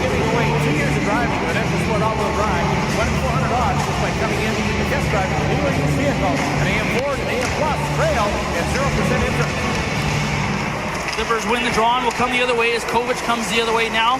In the middle trying to find Scardina. That misses him. Now over on that far side, Kovac comes after the puck to pick it up himself. But Barson takes the hit but makes the play off for Sweeney. Connor Sweeney the other way. And across the line. Lost the puck as he tried to pass that one into the middle. And now here comes Ethan Scardina the other way. Scardina sidesteps a few guys and then ran into Bud Barson, who takes the puck away. Now DeMiro off the boards and forward, trying to find Sweeney and down into the Clippers zone. Scardina will get it again in the neutral zone. Now on the right side for Bourne, who took it off his skate. But Barson picks it off. Second time, but Barson picks it off, but he put it right to Scardina. Now Sweeney up the wall. Off the bench is Johnson. He'll go across for DeMiro up in the rush. DeMiro in, throws one across. Johnson with a tap in. Costello with a wide open net. He's got his second. 3-1 Smoke Eaters. What a pass from DeMiro to Johnson. The first shot was stopped by Bennett, but Costello's got two. Johnny on the spot there. 3-1 Smoke Eaters. Doesn't matter who's running out there with Johnson. If you're in front of that net, there's either going to be a rebound or he's going to find you with a pass. This time, DeMiro with a great pass over to Johnson. Gets it on net, not able to get the finish himself. There's that beautiful pass. Nice save there by Bennett. Not able to recover, though, as Costello jumps all over that. And now a 2-goal lead here for the Smoke Eaters with 5 minutes to go in the second period. 14:53 the time of the goal is Costello from Johnson and DeMiro. Now Freeborn after it in the middle. Here's Kallela. Kallela in with a shot. Stopped by Bennett. There's a rebound and Johnson was looking for it. And Johnson now being swarmed by the Clippers players.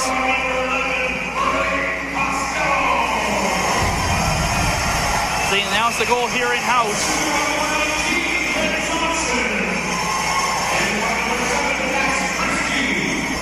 That's wrong. They say Krisky gets the second assist. It should be DeMiro. They took Krisky's assist away in the first period too, so he's going to lose 2 tonight. The Smokers really needed that. They needed to stretch this lead to a couple of goals. If there's one thing that the Clippers have struggled with here this year, it's been secondary scoring, and if the Smoke Eaters can get a couple of goal lead here and really tighten things up, they should be in a good position heading into the third period. And you know what? Right now, it's the secondary scoring of the Smoke Eaters that's winning them this game. Costello with 2 right now. As big hit there in the corner. And now Freeborn doesn't like it. Ladone being hounded out with Smoke Eaters. Get Kallela out front for Johnson. It's in his feet. And it's swiped away now. Kallela. And Clippers players are really going after Smoke Eaters right now with a lot of shots after the play. Williams has it now in the left corner, trying to cut it into the middle. Freeborn has it in his feet. Scramble there in the middle. Williams will get it, and now here's Johnson. Has to spin away there as Ladone had them all lined up. You know, if you're the Smoke Eaters right now, you'll take that too, as all this extra attention is going up against, you know, the players you'd expect it to. The Johnson, Kallela, you know, the line that's been really doing all the damage. While they're spending all that time trying to get under their skin in the corner with some shots, it's the other guys that are able to put the puck in the net right now. Ozar out there with Girodosi and Sweeney as Ozar wins the draw. Hendry, forward pass from Girodosi. That's picked off by Menes. Menes trying to get past Hendry, who did well to tie him up. And now Kieran O'Hearn will play it up the wall, but not out. Now Ozar plays it into the middle, and here's Sweeney. Puts on the Jets. He's got Girodosi with him. Sweeney with a shot that deflects wide of the net. Girodosi on that far side, able to get it behind the net. He's sandwiched off the puck, but does well to keep the puck. Does well to Tyler Girodosi. Kicks it behind the net for Ozar. Out front is Sweeney trying to get him the pass. Sweeney does well to get it and play it to the point for Kieran O'Hearn. Now down low, Girodosi trying to find a man out front, and Bennett with a goal stick down, deflecting that one. Ozar, after trying to keep that one in, it's finally forced outside the line by the Clippers. Trying to bring it back in there is Girodosi, who had a lot of sticks to contend with, as the Clippers bring the puck in. Shoot it in. They'll go off on a change. Both teams off on the change right now is Sweeney. Off the boards forward, Krisky. Able to pick that one up and plays it into the Clippers zone. Smoke Eaters try to change, but Krisky couldn't get it in deep enough. Now Ahern plays it back to the center line. Senko off the glass, hit Kriski with it. Now rolling puck. Kriski's got it. Pass Kriski in with a shot. That one's absorbed there by Bennett, who will hang on for the draw. Stella with a late flyby of the goal. Look for a loose puck. Wouldn't mind picking up the third here tonight. Smoke Eaters right now are out shooting the Clippers 16-3 in this second period. And the Clippers had 3:45 of a major penalty to start this period. Yeah. It's been a dominant performance here from the Smoke Eaters. And you can see the frustration right now for the Clippers with a lot of those extra shots. Now Murphy Johnson at the point. Didn't have a lane to take the shot. Now Kriski puts one right through the crease. Goes to the right point for DeMiro, who settles it down. DeMiro down the wall, trying to find Costello. That gets away from him. Now the puck ends up on the back of the net off of Kriski. And they'll blow the play down once again. Yeah, it's funny. Early in the season, the first 5 games, Smoke Eaters are struggling, and we're talking about who's going to score and missing LaPointe, and now we're talking that the secondary scoring, and no mention of LaPointe. He's coming back soon, and you're going to throw him into this lineup on a team that's already the hottest team in the BCHL. What a shot in the arm that's going to be whenever he's ready to get back onto the ice. We'll touch on that in the intermission. That's a big topic. Johnson back Just out there. Yeah, I like it. See, we work well together. Bouncing puck at center ice, where the Clippers are able to get it as the two top lines go at it once again. Scardina goes in the corner, plays it out front. Kovic has to get it at the circle. He's able to get it to the point. Kennedy quickly across for Ledone. Ledone with a shot. That one goes wide. I think Terness got a piece of it. It's on the back of the net. Scardina chops it off. Now behind the net is Bourne.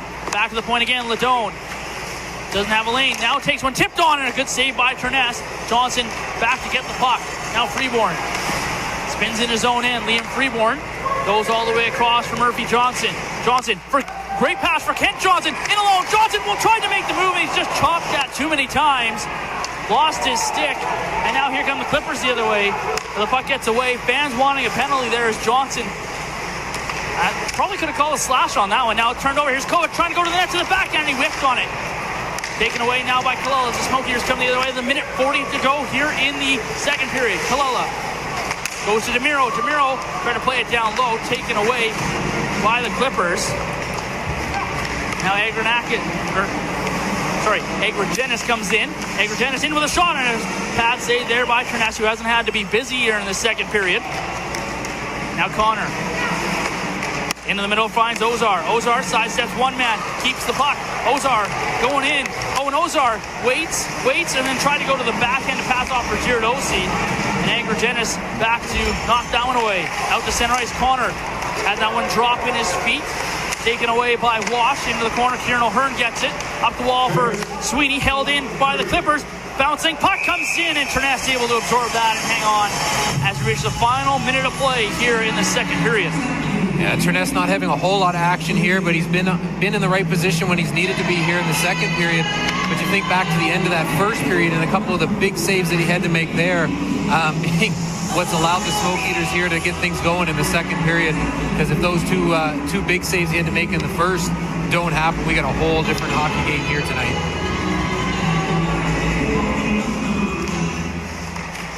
Off the draw, Costello's got it, and he's got a lot of confidence right now as Costello, as he's got 3 goals in his last 2 games, including 2 here tonight. Lost the puck as he came in across the line. Now Kriski picks it up, plays it in. Ledone will get it, Drasner will get it. Now Musio cross center ice for Wash. Wash in, try to make the move, and on the toe drag, Jaden Senko dispossessed him of the puck. Now Connor walks it right through the neutral zone. Connor into the Clipper zone, gets a shot on, and that one's into the glove of Bennett, who'll hang on for the draw. Smokies fans getting their money's worth here tonight.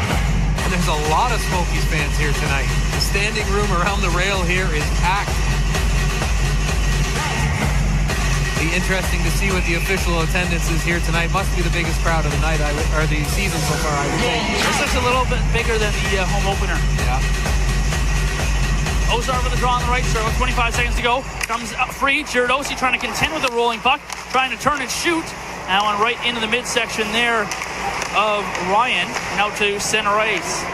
Sweeney to the right side for DeMiro, hopped on him for a moment. Now he'll play it forward for Girodosi inside the zone. Girodosi stops up, throws one at the net, and he hit Kennedy. To the other side, Murphy Johnson, last 5 seconds. Down to the goal line, comes out off the end boards to Bennett, who will hang on with 1.7 up on the clock.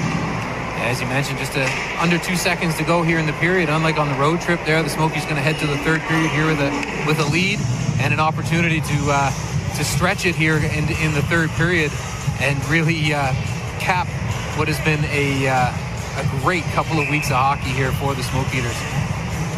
It's almost a month now. In 25 days.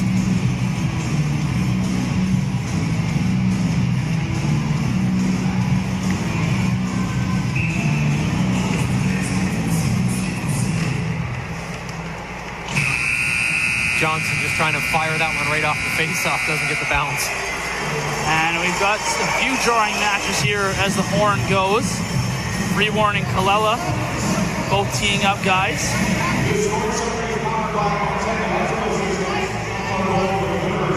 And that does it for 40 minutes. What a period there for the Smoke Eaters. They get they only allow 6 shots for the Clippers, and most of them coming there in that final last few moments. But they fire, 17 shots. They outshoot the Clippers 17-6 there in that second period. They get 2 goals. They allow one that was just a bounce that didn't go their way, and nothing really anyone could do about it. Just came out the side wall and. Yeah, he just fired it towards the front of the net. Looked like it hit a body there. Hit a body and went up and deflected right to the stick of Bourne, who had the goal for Nanaimo. Yeah, and as you mentioned earlier, like with 3 minutes, 45 seconds worth of power play time to start the period and only able to get 6 shots. Just a great effort there by that penalty kill. This may look like an empty arena, but in reality, it's full of generous sponsors like you. And you, and you. Because of you, our team can continue to compete and succeed.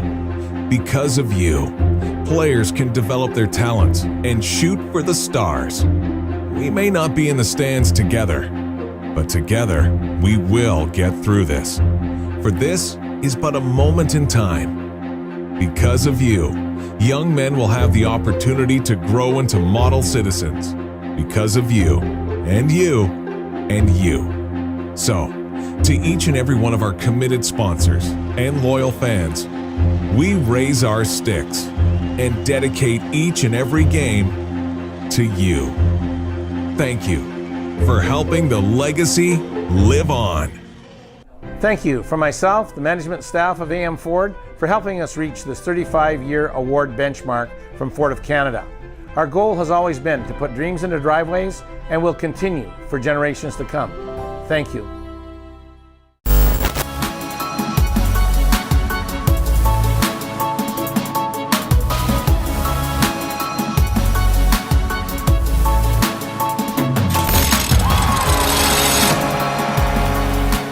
Stuff turned off for the interviews here in this second intermission.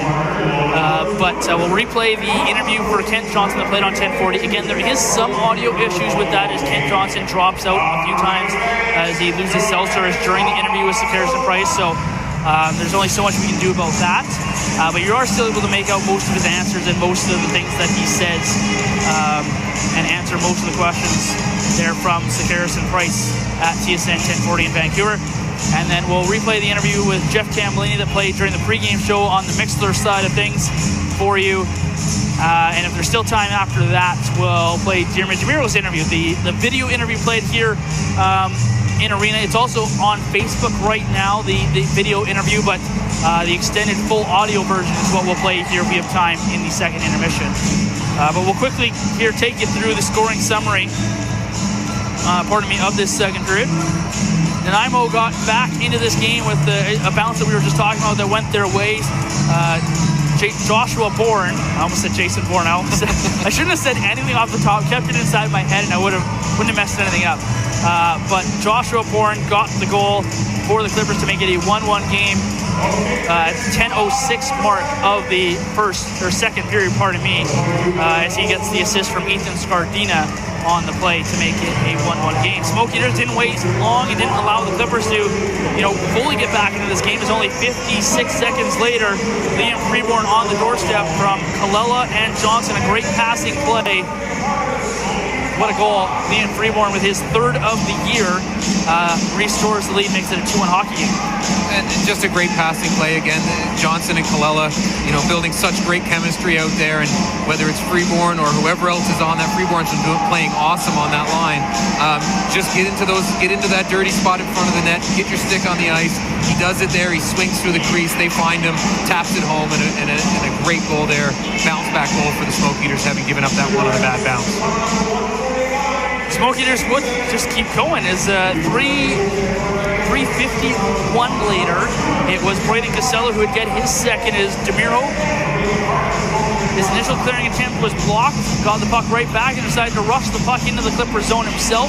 Went right to the goal line, threw it across the crease there for Johnson, whose initial tap-in was stopped by Bennett. The rebound came right out front for Costello, who was fresh off the bench, right in the middle of the ice for a tap-in there for Braden Costello. I mean, he put a lot of mustard on it to make sure that one went in the net with a lot of guys crashing it. And he put it right into the top corner to remain close. But Braden Costello's second of the night makes it 3-1 and had Kamenko buzzing. Yeah, finish hard. Why risk just trying for the tap in? Saw that on the power play, walked the goal line and somehow stayed out. Yeah, but on that one, what stands out, we've seen it a few times, especially when he's out with Johnson and Kalela and the speed that those two have. The speed and the offensive push that DeMiro can add to that line, or any line for that matter, is so apparent when he starts rushing that puck. You can just see the other team having to backpedal, and it just opens things up so much, especially with players doing that drop pass type of play, pushing it back to the point. Him able to get down the ice, that extra body all the way up ice, pushing the defenders back into their own zone, and then opening things up, especially for Johnson, who likes to kind of play on that outside, either fire the long shot or find someone cross ice. It's just phenomenal for DeMiro as he now continues his run up the defenseman leading scorers list here. I think tied now with Livingston for the lead there for defensemen anyway. Yes, he was leading the league, and then there were some scoring corrections that he lost a point from the game in Victoria. The game in Cowichan. But he was leading the weekend, and then Jake Livingston. Stone. You're right. Yeah, it was Jake Livingston. I worked with him last year. He's a great guy. He's having a phenomenal year, is Livingstone. But DeMiro just as well. Both of them 20-year-olds, and DeMiro adding to his point tally here tonight. Still another 20 minutes of hockey left to go. 12:40 up on the clock. So we'll make sure that we've got the rink mites killed on the hockey TV side here on our media side, and we'll replay that interview for you with Kent Johnson and who was on Sekeres and Price TSN 1040 this afternoon, and then we'll play for you as well the coach's interview. Jeff Tambolini was on, or I talked to him earlier today, just before today's game. We'll replay that interview for you as well. And we should have time for Jeremy DeMiro's interview as well. So we'll play all three. And we'll fire those off right now. So it'll be Kent Johnson, followed by Jeff Tambolini talking before the game. And then Jeremy DeMiro, his one-on-one session that we had last week, in case you missed it on the broadcast on Sunday. Take a break, come back with BCHL out-of-town scoreboard. Smoke Eaters up 3-1 over the Nanaimo Clippers. Now 2-on-1 the other way. Johnson with Freeborn. Kent Johnson waits, shoots, scores! Kent Johnson restores the 4-goal advantage. Gets his name on the goal column once again as he beats McGovern. And he answers the Prince George goal with one of his own. And that's courtesy of the BCHL time for the BCHL Weekend Preview presented by Shaw. And we bring in Trail Smoke Eaters forward, Mr. Kent Johnson here on TSN 1040. Hi, Kent. We're good. You're breaking up just a little bit. If you can get the high ground as we continue here, Kent. Can you hear us? Yeah, I can hear you guys. Oh, there you go. There you are, loud and clear. How you doing, young man? I'm good. How are you? Yeah, we're fantastic. Before we get into this, I described it earlier. I saw that shootout attempt of yours recently with the slow entry onto the goalie, and then not like that quick explosive move shot or deke, but a slow little flutter shot as well. Where'd you learn that one? Kind of just fooling around after practice a little bit. Just kind of got creative on our goalie there, who kind of knows all my moves, and I kind of thought that would work, and nice enough it did. How many creative shootout moves do you have in the repertoire? I don't know. Just try to switch it up a little bit every time and keep the goalies guessing. I'm trying to slow it down. Do you even have both hands on the stick when you flick it in? Yeah, I guess you do at the very last second. You came in as to almost show the goaltender that I have no intention of taking the shot. It was rather bold. Enough of the creativity. We don't like that in sports these days, kid.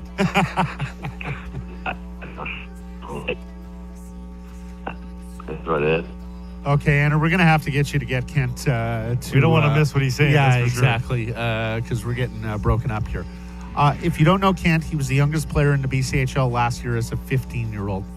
And this year, well, he might just be the best. He's currently leading the BCHL in scoring. He's got 26 points in 14 games, and he's off to the University of Michigan next season to play for... of course, our old buddy Jeff Tambellini, now his head coach. Yes, was at the University Michigan, of Michigan as well. Okay, Kent, we're back on the line here, and certainly hope the connection is good. What Port Moody kid, Burnaby Winter Club kid? What was it about the BCHL that attracted you and made you decide to go that route? Yeah, well, I mean, I think college hockey is so cool, and you see it now, like it's a kid. People are doing really well and going that route, so yeah, I think that's good. Kent, it's a long road to the National Hockey League, and you're getting a lot of acclaim, well deserved. But you still got a lot of road ahead of you because of your draft year. Do you have the patience right now, considering you're getting some buzz right now? It seems like next year's draft would seem more suitable for you. Yeah, no, for sure. The late birthday, it can be looked at good or bad, but yeah, no, I like to think it was good way, and yeah, get another summer to develop and get to play for Michigan in my draft year. That'll be a great spot. Well, that's always the debate for guys that do have seasons like the one you're having and then go into the draft is they may not get to the NHL right away because they're not ready. You could very well be ready post-draft year to jump into the National Hockey League. You're going to do that extra steeping that a lot of people wish that more players got. To be there for as long as you can, and you want to be ready when you step in. So that's why I think the college route's so good. Kent wanted to ask you about this Trail Smoke Eaters season because, lose 6 out of the gate, and we've won 8 straight. What's going on there in Trail? Yeah, no, it was a tough start for sure. I mean, I don't know what it was. I mean, first weekend was really tough, and then a lot of close games we were just coming to the wrong side of. But yeah, no, everything seems to click now. We got great chemistry going on, and goaltending's been awesome. So yeah, no, it's been really good lately. How's Jeff Tambellini treating you? Oh, he's awesome. Yeah, no, he's obviously he had to be pretty hard on us early there for good reason, but now it's been really good. He's been really understanding and really been pushing the guys. It's been great. He's a young guy, not too far removed from his own career. Does that help in some ways? Yeah, no, for sure. I think he really knows where the players are coming from, and he's really good about getting through to us, and especially the young guys. So yeah, no, it's really good. Well, Kent, we're going to wish you the best here this season, and I'm sure we're going to catch up down the road here at some point, my man. Give Coach Tambellini and everyone in Trail our best, and continued success in your hockey career. Yeah, great. Thank you, guys.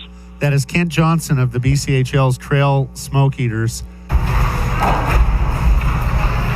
All right, join here with Jeff Tambellini as the Smoke Eaters return home to face the Nanaimo Clippers. And before we tee up tonight's game, a busy 3-3 last weekend. You guys were able to battle through, find some results, battle back in the third period. Just kind of from a coaching standpoint, how did you see last weekend go? Well, I like the fact that we can go on a long road trip and come away with 3 big wins. Also, the fact that we came from behind each one of those games. So anytime you can push on your group a little bit to find a way to come back in those games, you never want to get in those situations. But for us to know that we don't have to be up 2-0 in the first period every time to win, it goes a long ways as we progress throughout the year. Now, rotation was key last weekend, busy, and your guys are able to find extra gear there on Sunday. You go down a forward there early in the second period due to the fight. talk about what it takes to prepare for a weekend like that, and to encourage you guys to keep going there and late in those games on Sunday.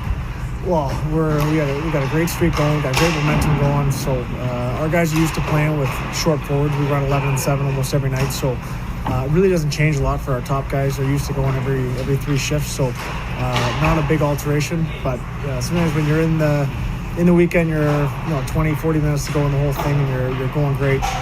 Guys can dig down and find the extra level gear, and we give the next 2 days off and a chance to recuperate over Thanksgiving and get a little freshness back in their life. Now tonight, Jeff and Nanaimo team that's kicking off their own 3-3, but kind of more importantly, I guess you could say they're coming in with a hot streak as well. They've won 7 games. How key are these first 10 minutes? Because Kaminko's going to be packed, fans are going to be excited to see the Smoke Eaters. There's going to be a lot of emotion here early on. Well, the biggest thing is we reset after every game, whether we're on an 8-game winning streak or we haven't won in a couple games. It doesn't really affect us as much. Again, we worry about how we play and how we prepare. We know we'll have a good building tonight, so it's handling the first 10 minutes and executing immediately from the second the puck drops, and to take care of that. We'll work through the first 10, and again, as the game goes on, we're trying to get our tempo and our pace and our execution higher as we progress throughout the game. Finally, what do you got to do tonight to get a win against a team that doesn't allow many goals and is very responsible defensively? Well, they've got a detailed team. They're an older group, good goaltender in net. So I think the biggest thing is to start fast and get as many pucks to the net as possible. Hopefully drag them into a couple of penalties early on so our power play can get out and establish some momentum in the game. But it's just execution pace and get as many pucks to the net early on as we can.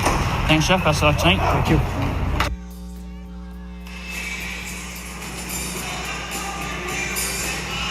Well, we're running a little short, so we won't have time to play the interview for Dermot Jamiro, but we'll play that one tomorrow on the broadcast when the Smoke Eaters are in Vernon, and I don't have Rob to help fill as much airtime. What are you saying? That I need you here to fill some airtime that I can take a breather, because I do all the work around here.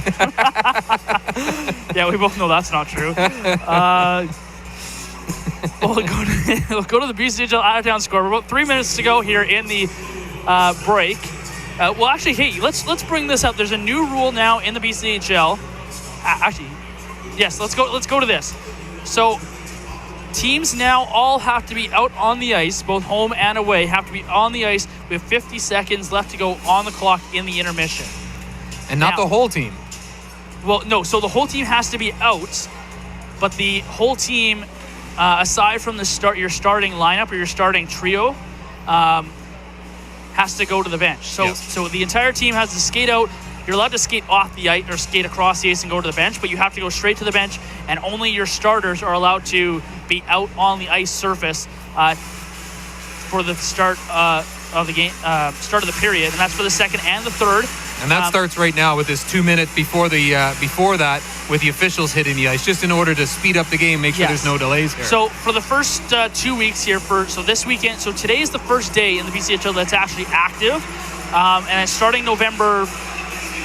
What's the date? November 1st.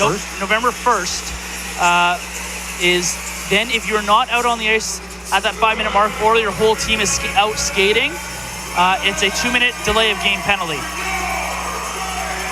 Which is just, I think, an administrative or structuring thing. You can see the teams or the Smoke Eaters anyway coming onto the ice. The 5 players on, the others heading here to the bench. And the Clippers are doing the same. Obviously, the officials are normal, instead of just waiting for the players to get things going, or kind of monitoring this and probably going to direct them so they don't pick up a penalty here once that rule does come into effect. But they are managing it here to get the period started.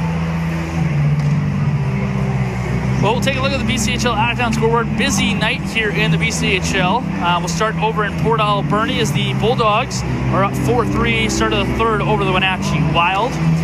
Victoria Grizzlies up 1-0 still over the Cowichan Valley Capitals. As that one also in the start of the third, still start of the third. The Vernon Vipers up 1-0 over the Penticton Bees. Bees have fired 30 shots at the Vernon Vipers, but yet to break through their netminder. Up in Prince George, it's the Spruce Kings tied 2-2 with the Chiefs. In Surrey, the Surrey Eagles up 4-3 over the Powell River Kings. In West Kelowna, still a 1-0 lead for the Warriors over the Salmon Arm Silverbacks. Smokies getting lots of help here maybe tonight. Lots of help in the interior division. And then over in Langley, wow, the Langley Rivermen up 2-0 over the Prism Express after 40 minutes. So all the top teams right now need a big third period. Including the Smokies here. Well, they don't open. They do. They need to open it up and keep that momentum going. I like it. Yes, Tambellini talked about keeping momentum going. Let's keep it going here and get ready because they're heading right back on the road. You guys don't come and visit me very long and then you take off again. But and we'll be back next. Where are we? Oh no, we're on the road for 2-3 after this. Wow. Vernon, Penticton, and then West Kelowna. It's a home and home with West Kelowna next weekend, and then we've got a Wednesday for Wenatchee. So you'll get to see Wenatchee come. You'll get to be here for the American National Anthem. I know you're, very patriotic Canadian. Does that make sense? We're underway here in the. Oh wow!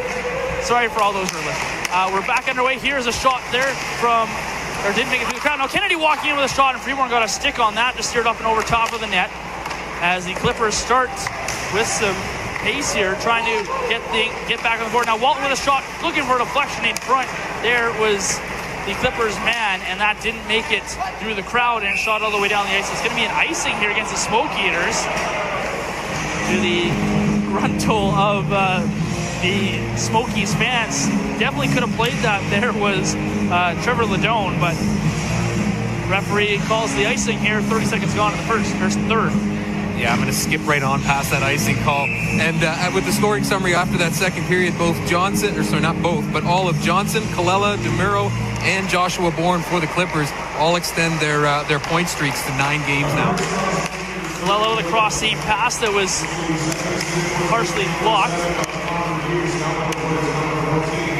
And they're just announcing here in Arena that they have corrected the scoring in that second period. Now here's Johnson in the middle for Colella. Back for Johnson. Around behind the net. Johnson now over to the left wall to the point for Parson. Back to the goal line for Johnson. Double team, triple teamed. And he's going to lose the puck, Musio, but Freeborn comes in, knocks him over, and takes the puck away. Freeborn behind the net, trying to find Johnson.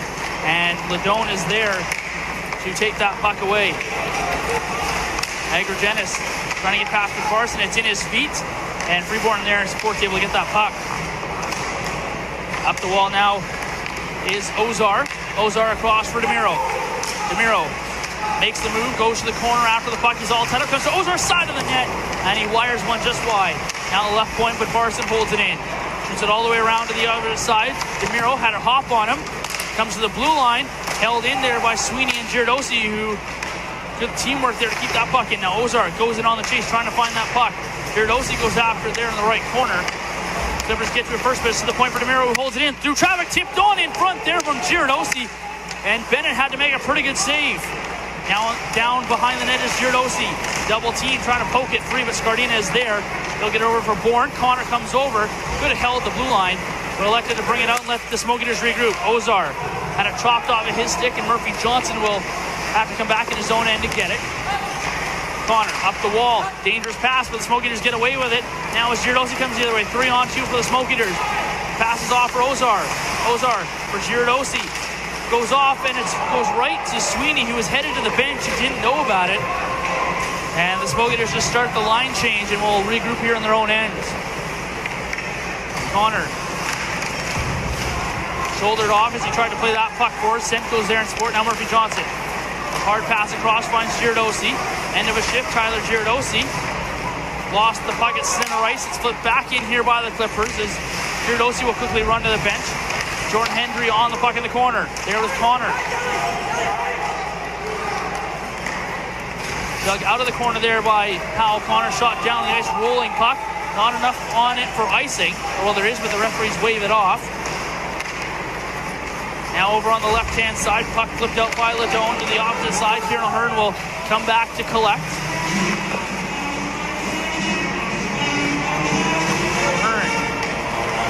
Up the wall now for Krisky.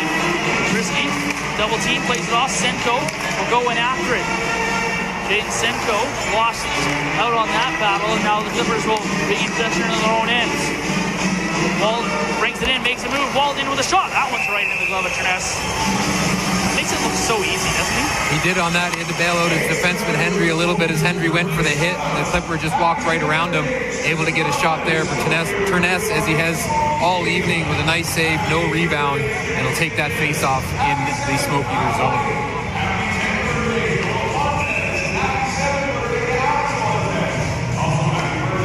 Poor Max Christie. They had the update to the scoring that they did was another assist coming away from Max Christie, who had 2 announced in arena, but they don't come that easy here in the BCHL. He's going to have to get those 2 back.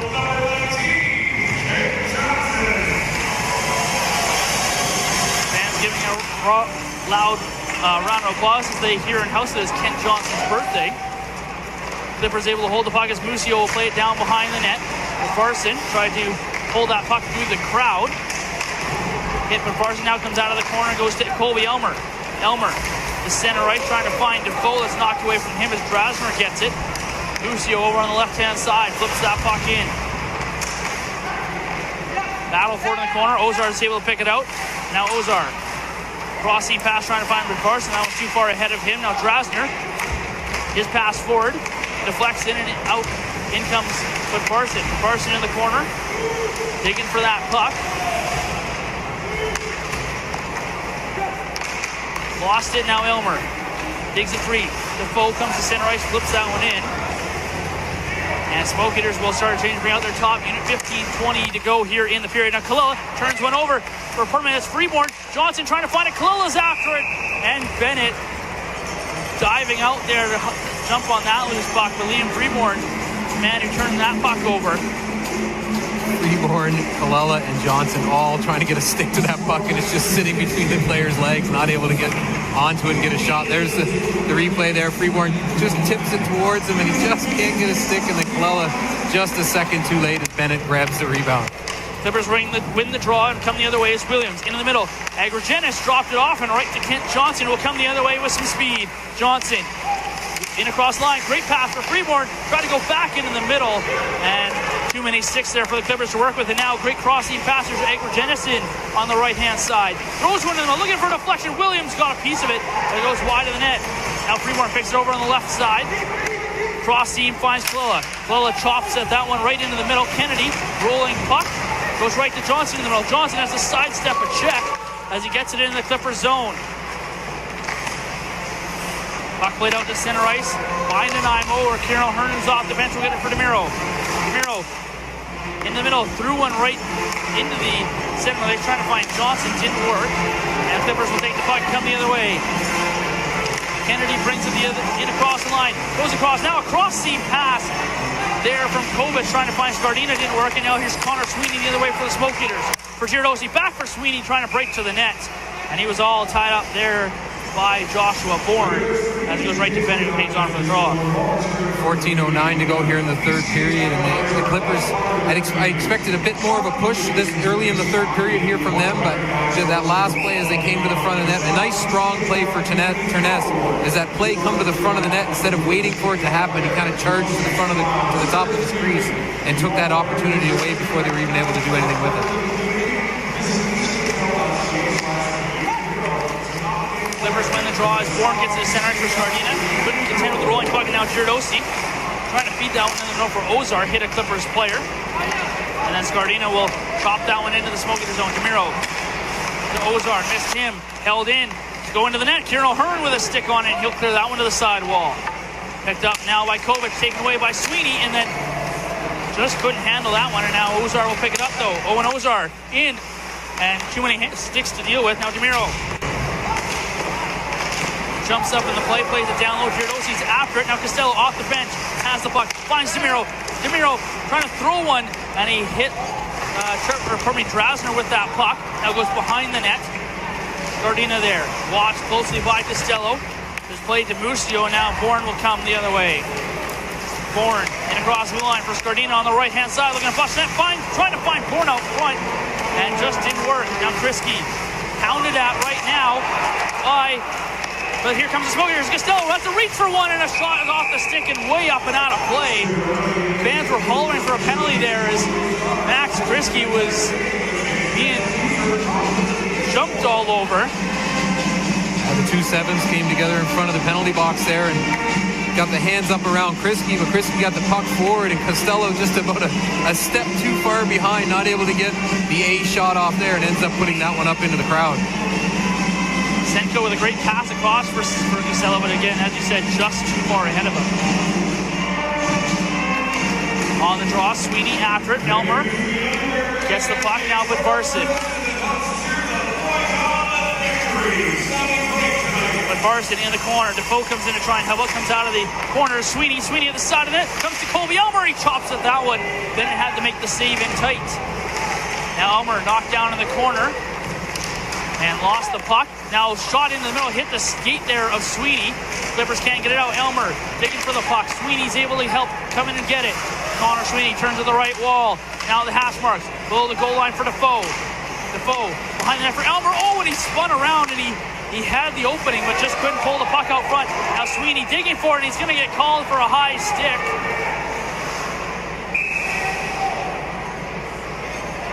Connor Sweeney shakes his head. The Smoke Eaters are going to be shorthanded here. Players are, I don't know, I mean, yes, he catches him with the high stick, but both players are literally on top of each other right there.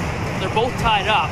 And I guess he catches them. A tough call there for the officials as well. I think one was running behind the net, and the official out at center ice makes the call. So, you know, it is what it is. Penalty kill here for the Smoke Eaters, and a big power play opportunity for the Clippers as they put their top line out there. Bourne back out there looking for another. Again, I'm not saying it's not a penalty. I'm just saying it's tough because both players are tied up with each other, and you know Sweeney's trying to get his stick free and ends up catching the Clippers players. They go to their second power play here of this game. First one was a 5-minute power play. That should count for 5. Or, well, it should count for a couple. Should count for a couple, especially if you kill it. Helps the penalty kill stats anyways. Puck off the draw comes to Connor, the side of the net. He's put in a tough position. And he's played in the corner. Clippers get it as the Smoke Eaters fans rang down a couple boos there on that penalty call. Puck at the side of the net. Bourne's got it. Bourne tried to play it for Williams. DeMiro will get it off the glass of the line. Lucio hit hard from Krisky, and DeMiro forces the puck out to center ice. Now, Agrogenis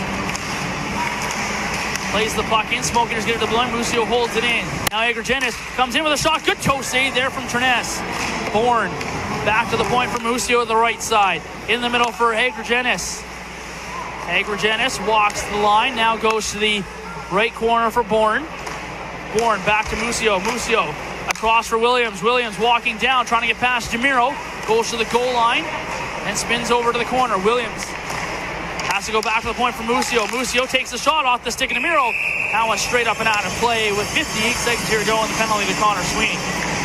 You know, strange that, you know, Bourne has got the goal, and he's looked very dangerous on a couple of plays to the front of the net, and he was out there on that unit, and Skardina and Kovic now come out on this second unit, so breaking up that number one line here for the Clippers over two power plays is interesting here late, not late, midway through the third period. Face off in the left circle there of the Smoke Eater zone, and there's one cleanly by the Clippers all the way back into their own end. Now brought out Ryan. Ryan to Drasner at center ice. Will get the puck, shoot it in. Kovic leaves it off. Back from Walton, who is back in the play. It was back at the start of that second period there after taking the hit from Murray. Should mention that as the Clippers do get their man back, looks as he was okay. Puck now played by Krisky right into the Smoke Eaters bench. He hollers something at his own guys and has a smile on his face. 27 seconds left to go here in the penalty to Sweeney. Did you get your 50-50? I did not. What is it? Woo! Almost $3,000 bucks.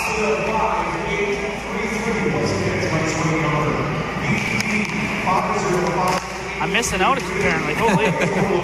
Smokies fans are missed their 50-50, I guess. They're nice crowd here tonight, though. Can't wait for the official number here as we get closer to the third period. 10 seconds left to go in the power play. Skardina brings the puck in on the right-hand side. Goes all the way around. Kovic forces it to the point. Now Drasner, right side, goes down. Skardina tips that one on. Turness makes a save. Doesn't know where it was. It crawled up his arm and went behind the net. Now the point, Drasner. Sweeney's out of the box. Drasner, another shot. That takes a couple deflections and goes wide. Sweeney off the glass to the blue line. Held in by the Clippers. Another shot tipped on and blocker side by Turness. Now behind the net is Walton. Walton to the point for Drasner. Drasner with a cross-seam pass for Hansen Bukata. And that one just too hot to handle. And out the center ice, Smoke Eaters get a change. Hansen Bukata all the way back in his own end. Off for Drasner. Drasner up the middle for Sean Donaldson, pardon me, who tips that puck in. Goes around behind the net. Coming out, Skardina trying to get a shot away. They hit Johnson with it. Now Connor behind the net. This way protect Freeborn. Watch out and does well to tip the puck forward for Kalila. And Johnson trying to join the rush here. Freeborn across. Johnson back for Kalila. Oh, and it just hopped on him. Johnson maybe should have taken that shot, but he tried to play it pretty there for Kalila. Would have had a tap in. It just hopped on him. Now the Clippers come the other way. They're looking for something as Dalazana in the corner for Kennedy. Played behind the net. Jordan Hendry will pick it up. And now Freeborn at the side wall. Trying to play it into the middle. Deflects back to him, and now Johnson. Great slow pass there to find Jordan Hendry. Is up in the rush. Hendry going to the net, and he's going to draw a penalty. And now a bit of a pushing that away from the play. Johnson in a exchange of words there with Trevor Ledome, but a penalty coming up against the Clippers is Jordan Hendry was going to the net, drew a penalty. We'll go over our third period. Immediate timeout at 3-1 here for the Smoke Eaters over the Clippers. It's now time for the MP Pivot Point of the game. Proudly brought to you by the Marshall Pass Pro Team at Wellington Altus Private Wealth. When it now is right up the middle, here's Brayden Costello. Hit off right. Costello, he shoots,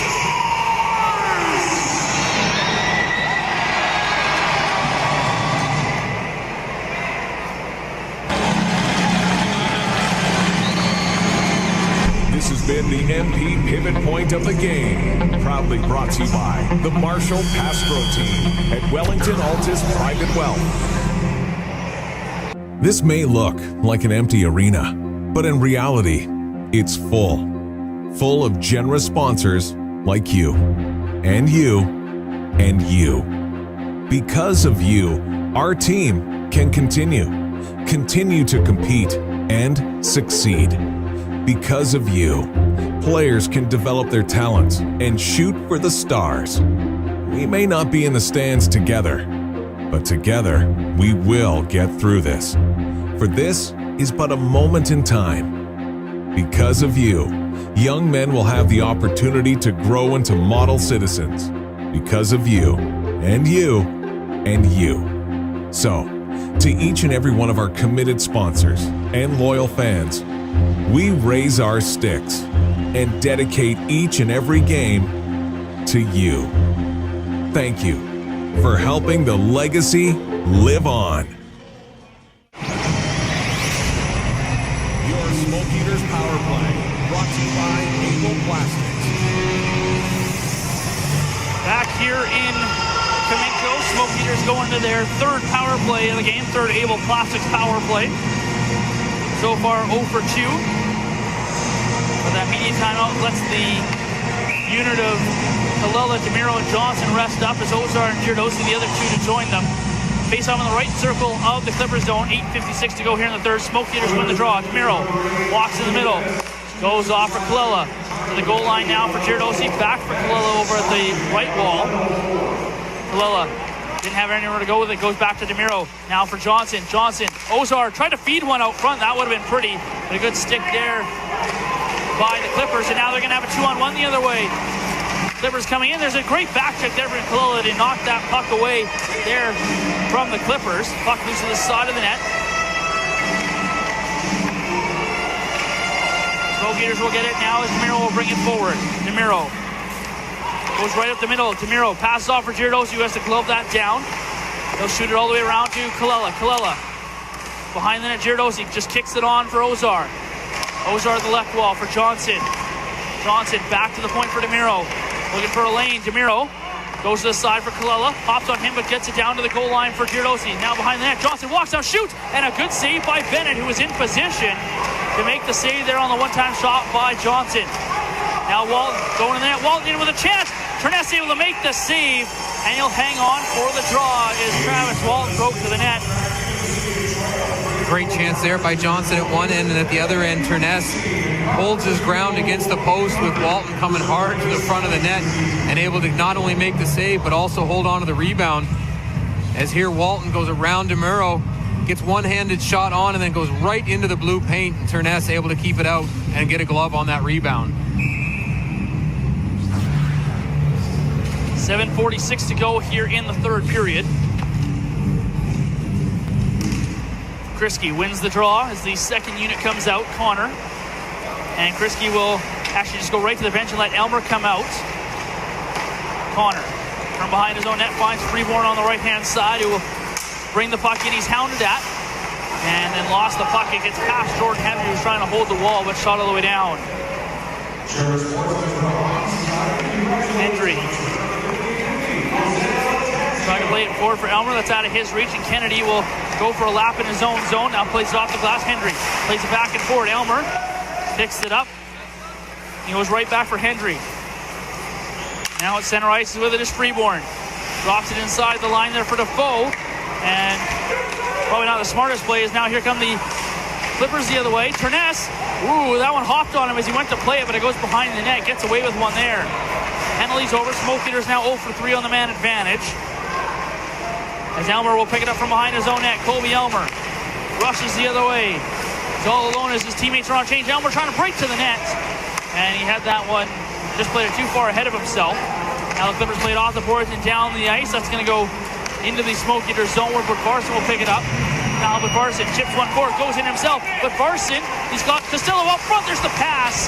And he just couldn't get it there when Drausner, who's laboring a little bit after blocking that pass. Not sure what it was. Now Budvarsson with a shot that goes wide of the net. Comes off the sidewall and picked up by Walton. Walton now for Ryan, who plays that puck into the Clippers zone. Ryan throws one in the middle. That one blocked by Senko. Now at the sidewall. Kriske trying to force it out. Senko does.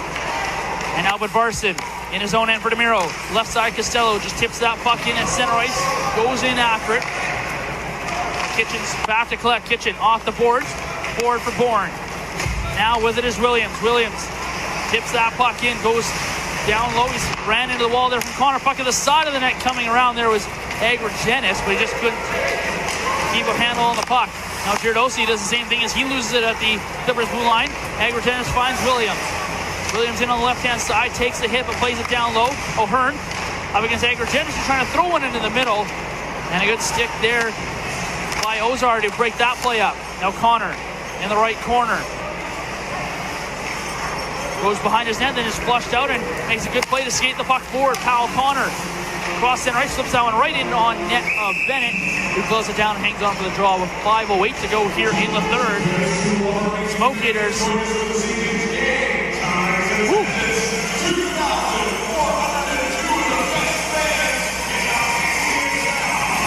They announced the fan total here at Semenko, 2,400 fans.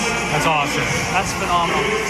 You know, you're watching here the Clippers looking to get something going. They've kind of broken up that first line. Bourne's moved back off of the line from Skardina and Kovic. Puck out to center ice. Donaldson's after it.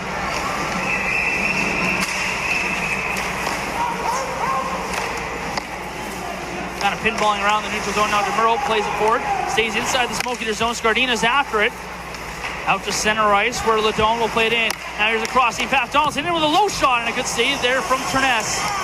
As DeMiro will get it off the glass. Not out though. Second attempt. And Kalilla bats that one out of the air. Pops free for Johnson. Johnson in, and they're going to call a high stick behind the play.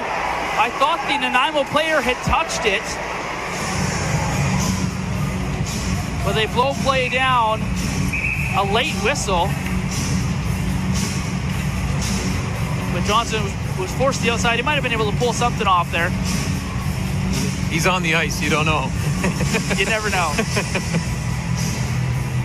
Yeah, I've seen him do things already this year that I didn't expect to see at this level. He definitely has a skill set that's well ahead of his years. And he just turned 17 today. That's unbelievable. And in the interview, I like the point that he made, that he was actually looking forward to, because of the late birthday and being able to choose to go to play a full year in his draft year at the University of Michigan. University of Michigan? Yep. Yeah, University of Michigan.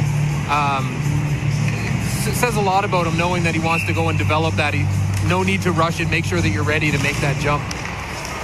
Smoke Eaters win the draw after they had to redo it. Now Budvarsson for Krisky, tipped up, and then Krisky. Musio had him lined up, but Musio took the worst of it. And Krisky was for some words there for the Nanaimo assistant captain. Now it's out to center ice. Hendry knocks it down. Hendry takes a hard hit. This is a crash and bash line right now. As watch out, Hendry flips the puck in, takes a hard hit. Krisky then gave a shot in the back there to Wash. It's a battle out there right now as Williams gets the puck and brings it in. Looking for a goal here. Williams in, drops it off. Bourne with a shot, and a high shot that goes over top of the net. Now the far side, Musio with a shot that is stopped by Terness. Senko plays to the opposite side, and Costello will pick it up and come the other way. Bryden Costello on a hat trick. Goes wide, all tangled up, and just plays the puck down into the corner. Drasner made the smart play and dropped his stick there, else he would have been called for a penalty. Here's Ryan in with a shot for the Clippers as they come the other way. Blockers side by Terness. Now it's in the corner. Comes in the middle for Walton. And Sweeney's able to chop that puck and get it out into the neutral zone. Giardosi will chase as Hansen Bukata comes back to get it. He'll drop it off.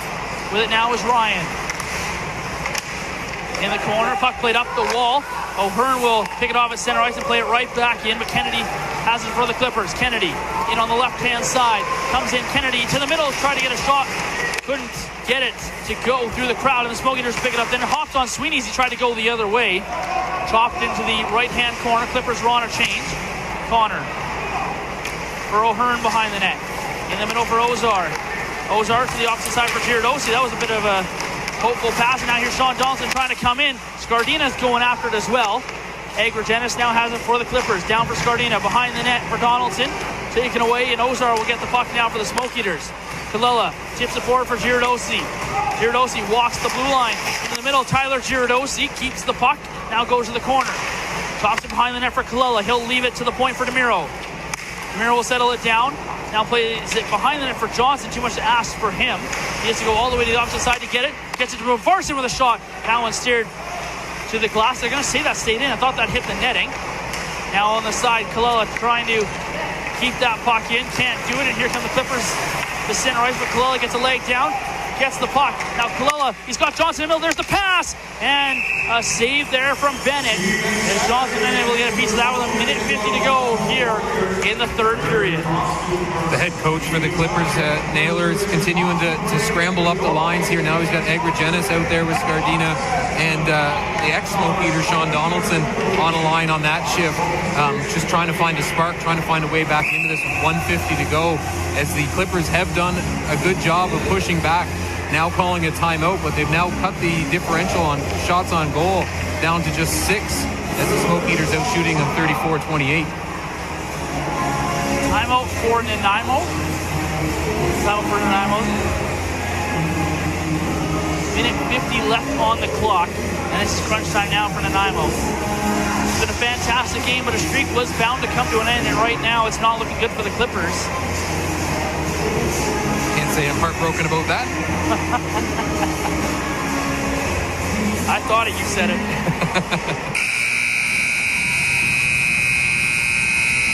Although a good game, a good effort by both teams. It's, no doubt. You know, I think the difference, and you could see it from the statistics coming into this game, was that the Smoke Eaters' secondary scoring was able to get a couple of goals.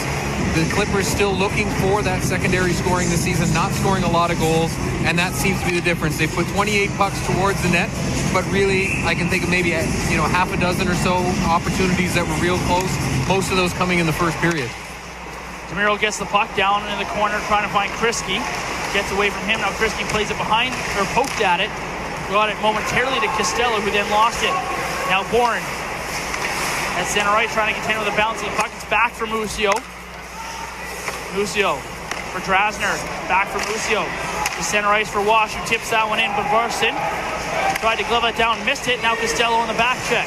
After Williams goes after behind the net for the Clippers. Net is empty as Bennett is out of the net for the Clippers. Senko after now only right wall, a minute 15 to go. Clippers looking for a goal. But Varston plays it behind the net for DeMiro. DeMiro flips that one forward. Rolling puck knocked down by the Clippers. And they're going to call it for the high stick for Nanaimo. And the faceoff will be in the Clippers zone. In the Clippers zone. So Bennett's going to have to come back in with a minute 5 to go here in this third period. The Smoke Eaters a minute 5 away from setting a new franchise record for most consecutive wins. I think back to the start they had, and that wouldn't have been a sentence I expected to hear just a few weeks later. But what a turnaround here by the Smoke Eaters. They'll look to make it 10. They'll look to hit double digits tomorrow against against Vernon. Pardon me. We'll check on that PCHL out of town scoreboard here shortly. As Bourne comes the other way for the Clippers. This one's still not over. A minute to go. Puck shot in, goes to the side net. Scardina after it, but Terness pokes it free for O'Hearn. Now for Sweeney at the side wall. Comes free. And here's Ozar trying to poke it for Girodosi. Delayed offside here for the Clippers. Now goes to Tyler Girodosi. Girodosi, the empty net, scores! Wires that one. Tyler Girodosi makes it 4-1 for the Smoke Eaters. And they're on a 9-game win streak. Yeah, that'll do it here tonight. Just 40 seconds to go in a 3-goal lead. Girodosi really, I think, is going to want that one, as that'll be his 4th here of the season. As he's played strong here tonight. He's definitely had to be a bit more physical as the Clippers started to throw the body around. Girodosi gets rewarded, gets a late shift here late in the period, and an opportunity at the empty netter, and makes no mistake. You can hear the guys celebrating down on the bench right now. This team is now in the Trail Smoke Eaters record books. Again, for the right reasons. For the right reasons, exactly. The record was last set in 1977-78. And now Defoe's going to go. Chase Defoe in, throwing haymakers, trying to get that other hand free. Defoe's in it, throwing haymakers up against Dallasama. It's a grudge match. Defoe takes him to the ice, throws a couple more. Chase Defoe fired up. And he gets the home crowd in it too. And he'll skate off to a full applause here at Kaminko. What a bout. The boys in the room will like that. Just putting a statement on the end of a game here for the Smoke Eaters, where they've, I don't want to say dominated, but they've definitely controlled this game pretty much from the start. And do you condone that or not? I don't know, but you know what? It's a great finish, and the fans love it. Whether the league does or not, I don't know, but you know what? It puts people in the seats in the ring. Game misconduct for Chase Defoe, and now I'm not sure if you get a fighting in the last 10 minutes, are you done for the next game? I believe there is something there, yeah. I know it's like that at the junior B level. I'm not 100% sure what it is. I know you get a game suspension. I'm not sure what the next day is like. We keep talking about having to get, up to speed a little more on the record book, or not the record book, but the rule book here. Yeah. That's okay. 15 seconds left to go. People don't have to listen to us much longer. Nope. Smoke Eaters, so as we were saying there before that fight, is the record was last set in 1997-98, and it was an 8-game win streak by that year's team. This team now is 15 seconds away from writing their name into the Trail Smoke Eaters history books. Kennedy with a shot from the blue line that doesn't make it through the crowd. Go over to the far side. Freeborn with a hard hit. Now Murphy Johnson turns in the corner, trying to play it up the wall.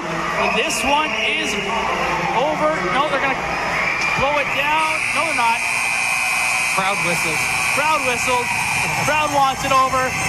And they'll rise to their feet and applause the hometown team that's been away for a while, but they return and extend the win streak to 9 games. A 4-1 winner here for the Smoke Eaters, who snap the Clippers win streak and now are the uncontested hottest team in the BCHL. Absolutely, and you know what?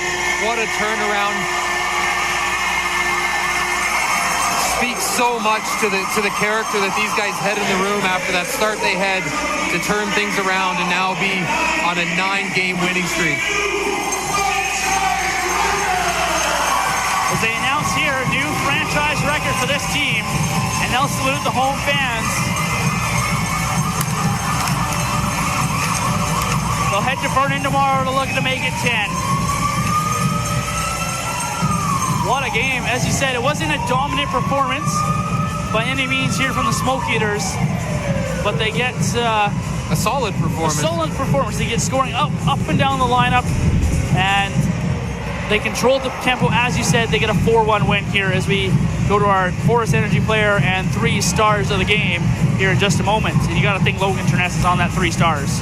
Yeah, the second and third period, not a whole lot of, really great scoring opportunities for the Clippers, but he made his statement in the first period with a couple of huge saves, keeping his team in it as they got this thing rolling, and then gave them the opportunity to get the scoring going. And once they did, put 4 on the board and a 3-goal lead and a win here for 9 in a row for the Smoke Eaters. And I don't want to jump too far ahead, but after that game in Vernon, how big is that game coming up in Penticton? So we'll take a look at the BCHL out-of-town score for just a sec. That's actually...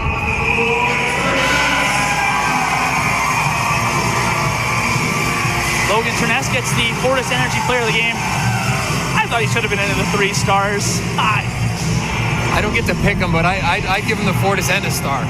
Yeah, you can't do that. Sure you can. Oh, no, he was the 3rd star.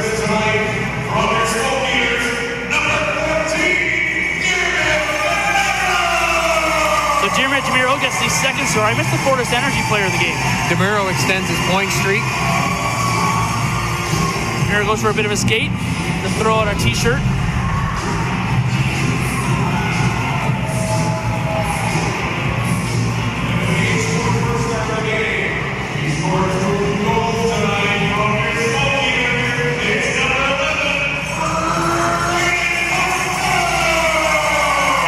Costello gets that 1st star, and he is pumped up trying to get the crowd. Picking somebody out there in the crowd to toss to. Great game by Costello. Played physical, scored when he had the opportunities. Great to see him now starting to get on the scoreboard. I really liked him early in the season, and great to see him getting rewarded now.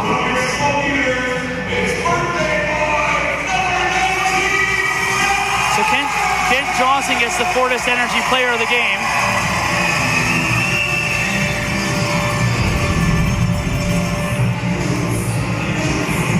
As Smoke Eaters with a clean sweep over the Clippers on the score sheet, and they get all 4 post-game awards as well. And deservedly so. There it is. Yep. There really wasn't anyone the Clippers that stood out tonight. Their netminder didn't play terribly bad, but didn't make the saves when needed to be. And up front, that you saw it at the end of the game, they started mixing the lines. Nobody was really gelling and really standing out. I think Bourne had a decent game, had a few opportunities. Scardina, I was expecting to see more from him tonight. Didn't really see a whole lot out there tonight. But for the Smoke Eaters, wow, what a great game. What a way to send these fans home that haven't been here for a while. And now they'll start scoreboard watching for a little bit until they're back once again. Well, they are back next Saturday against the West Kelowna Warriors, and at home bout with the West Kelowna Warriors, their interior division rivals. They'll look to pick up more points against the interior division. But we'll take a quick look at the PCHL out-of-town scoreboard before we run through the scoring summary of tonight's game. Scoring summary brought to you by Mardec Electrical, and we'll get to that in just a second. So it's a final out in Port Alberni. The Alberni Valley Bulldogs with a 5-3 win over the Wenatchee Wild, who, tough road for them. They started 5-0-1 and are now 6-5-1-1 are the Wenatchee Wild, and the Bulldogs as well. They've turned it around. They've got quite the streak going. They're in about a 5-game win streak themselves, are the Bulldogs. good team there in Alberni. I think it's just taken them a while to get things going. Every top team has taken a beating as we go through this. Victoria with a 4-0 win over the Cowichan Valley Capitals. So the Capitals, who were leading the Island Division, and still are leading the Island Division, but have dropped 2 games now out of the last 3. Wow. You can say it. An unofficial final, but a final out of Penticton. The Vernon Vipers with a 2-1 win over the V's in overtime. Was in overtime. The Vipers winning in overtime over the V's. The V's have now lost 3 in a row. After starting the year 11-0, they're now 11-2-0 or 11-2-1. Not going to start scrambling yet, but definitely nice to see some parity starting to happen here in the interior division as the Smoke Eaters start moving up, and some of those teams that jumped out to such great starts start picking up a few losses as well. Noah Welsh has picked himself up a hat trick up in Prince George as he gets the overtime winner as the Spruce Kings beat the Chiefs 3-2. Surrey gets a 5-3 win over the Powell River Kings. And now a final as well. West Kelowna a 2-1 win over Salmon Arm. Salmon Arm beat Penticton on Thursday night and now dropped to the West Kelowna Warriors in regulation. Wow. All the top 2 teams in the interior division have taken a hit here tonight. Not enough for the Smoke Eaters to catch them, but it definitely helps in the chase to try and, move up the score, move up the standings. And with a minute 40 to go, Quitlam's on the verge of a loss, as well as Langley up 2-0 over the Clippers, or the Express, pardon me, with a minute 40 to go there in the third period out in Langley. Just looking forward then to the game in Vernon. Then for the Smoke Eaters, you've got to look at a team that the Vipers are going to be having knocked off now Penticton here tonight. And you can imagine the excitement they're going to have with the opportunity now to break this 9-game winning streak of the Smoke Eaters. So the coaching staff here for the Smoke Eaters will have some work to do to make sure their guys are focused and ready to go on puck drop on that one, because the Vipers, not only an interior division rival, but a lot up for grabs there, being able to knock off a team, the hottest team in the BCHL. Well, we'll quickly run through the scoring summary, and then we got to wrap things up. Braden Costello would open the scoring, 4:58 in, getting the not the power play, but the break. Puck came to him, and he just put on the Jets, got their first one blocker side to make it 1-0. Yeah, simple. We've seen him on the power play before. I think his first goal of the year was on the power play, the breakaway. And again, just keeps it simple, straightforward towards the net, gets a good clean shot in that tough to stop place just above the pad, under the blocker, and gets the Smokies rolling. Nanaimo would answer in the second period as the Smoke Eaters continue their record of scoring first and leading after the first period. Now 7-0 when they lead after the first period. So phenomenal there for them. Joshua Bourne. One last time. Yeah, one last time. I'm sure I'll do it on the island in a month. Joshua Bourne would get the Clippers on the board and tie things up at 10:06 of the second period. As just a puck came to him and he was right there on the spot and able to sneak that one right through Terness. Kind of no chance there for the young netminder. Yeah, nothing too fancy on that one. The shot bouncing off a body, like you mentioned, right onto his stick, and Terness not able to pick it up in time, and an open net for Bourne to put it into. Smoke Eaters would then score 3 unanswered as Liam Freeborn would get one after a great passing play from Kalila and Johnson. They continue their scoring streak as Freeborn would sneak one through and make it a 2-1 lead just 56 seconds later.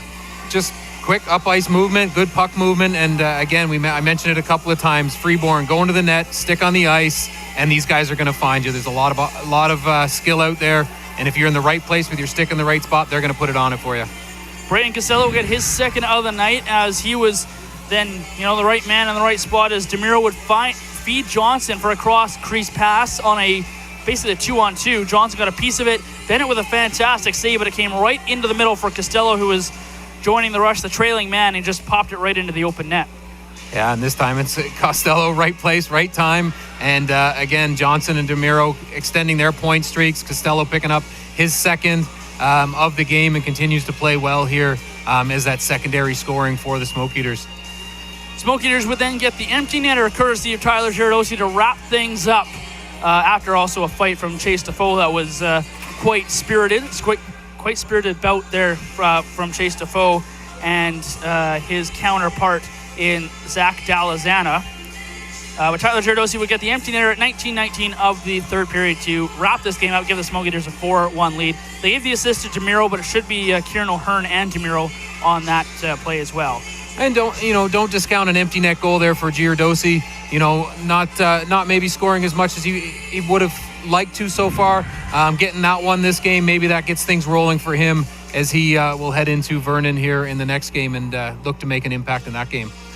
Well, Smoke Eaters, as you just alluded to, next game, Vernon, tomorrow night, a 6 p.m. puck drop at Cal Tire Place. I'll be there. 5:50 pregame show starting on Hockey TV and Mixler with coaches' comments on for the broadcast starting 5:50.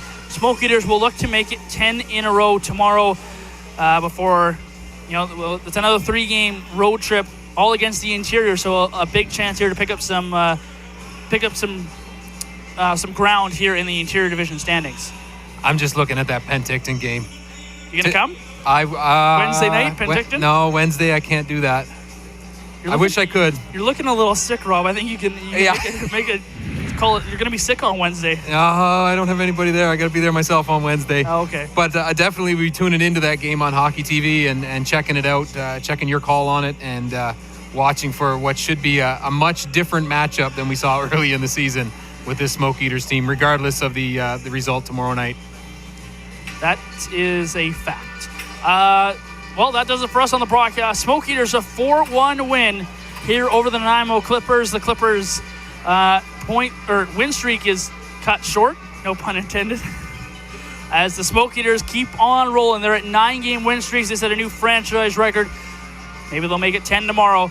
Join me on the broadcast from Vernon, 6 p.m. puck drop as the Smoke Eaters take on the Vernon Vipers. Thanks for tuning into tonight's broadcast. Apologies for any audio issues we had, but thanks to the great technical team of Jeff Fontes and his crew for all the hard work that they do in producing the game and making us sound good and look good here on the broadcast.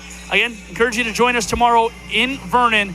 Smoke Eaters look to make it 10 in a row. It's a 4-1 final here from Kaminko.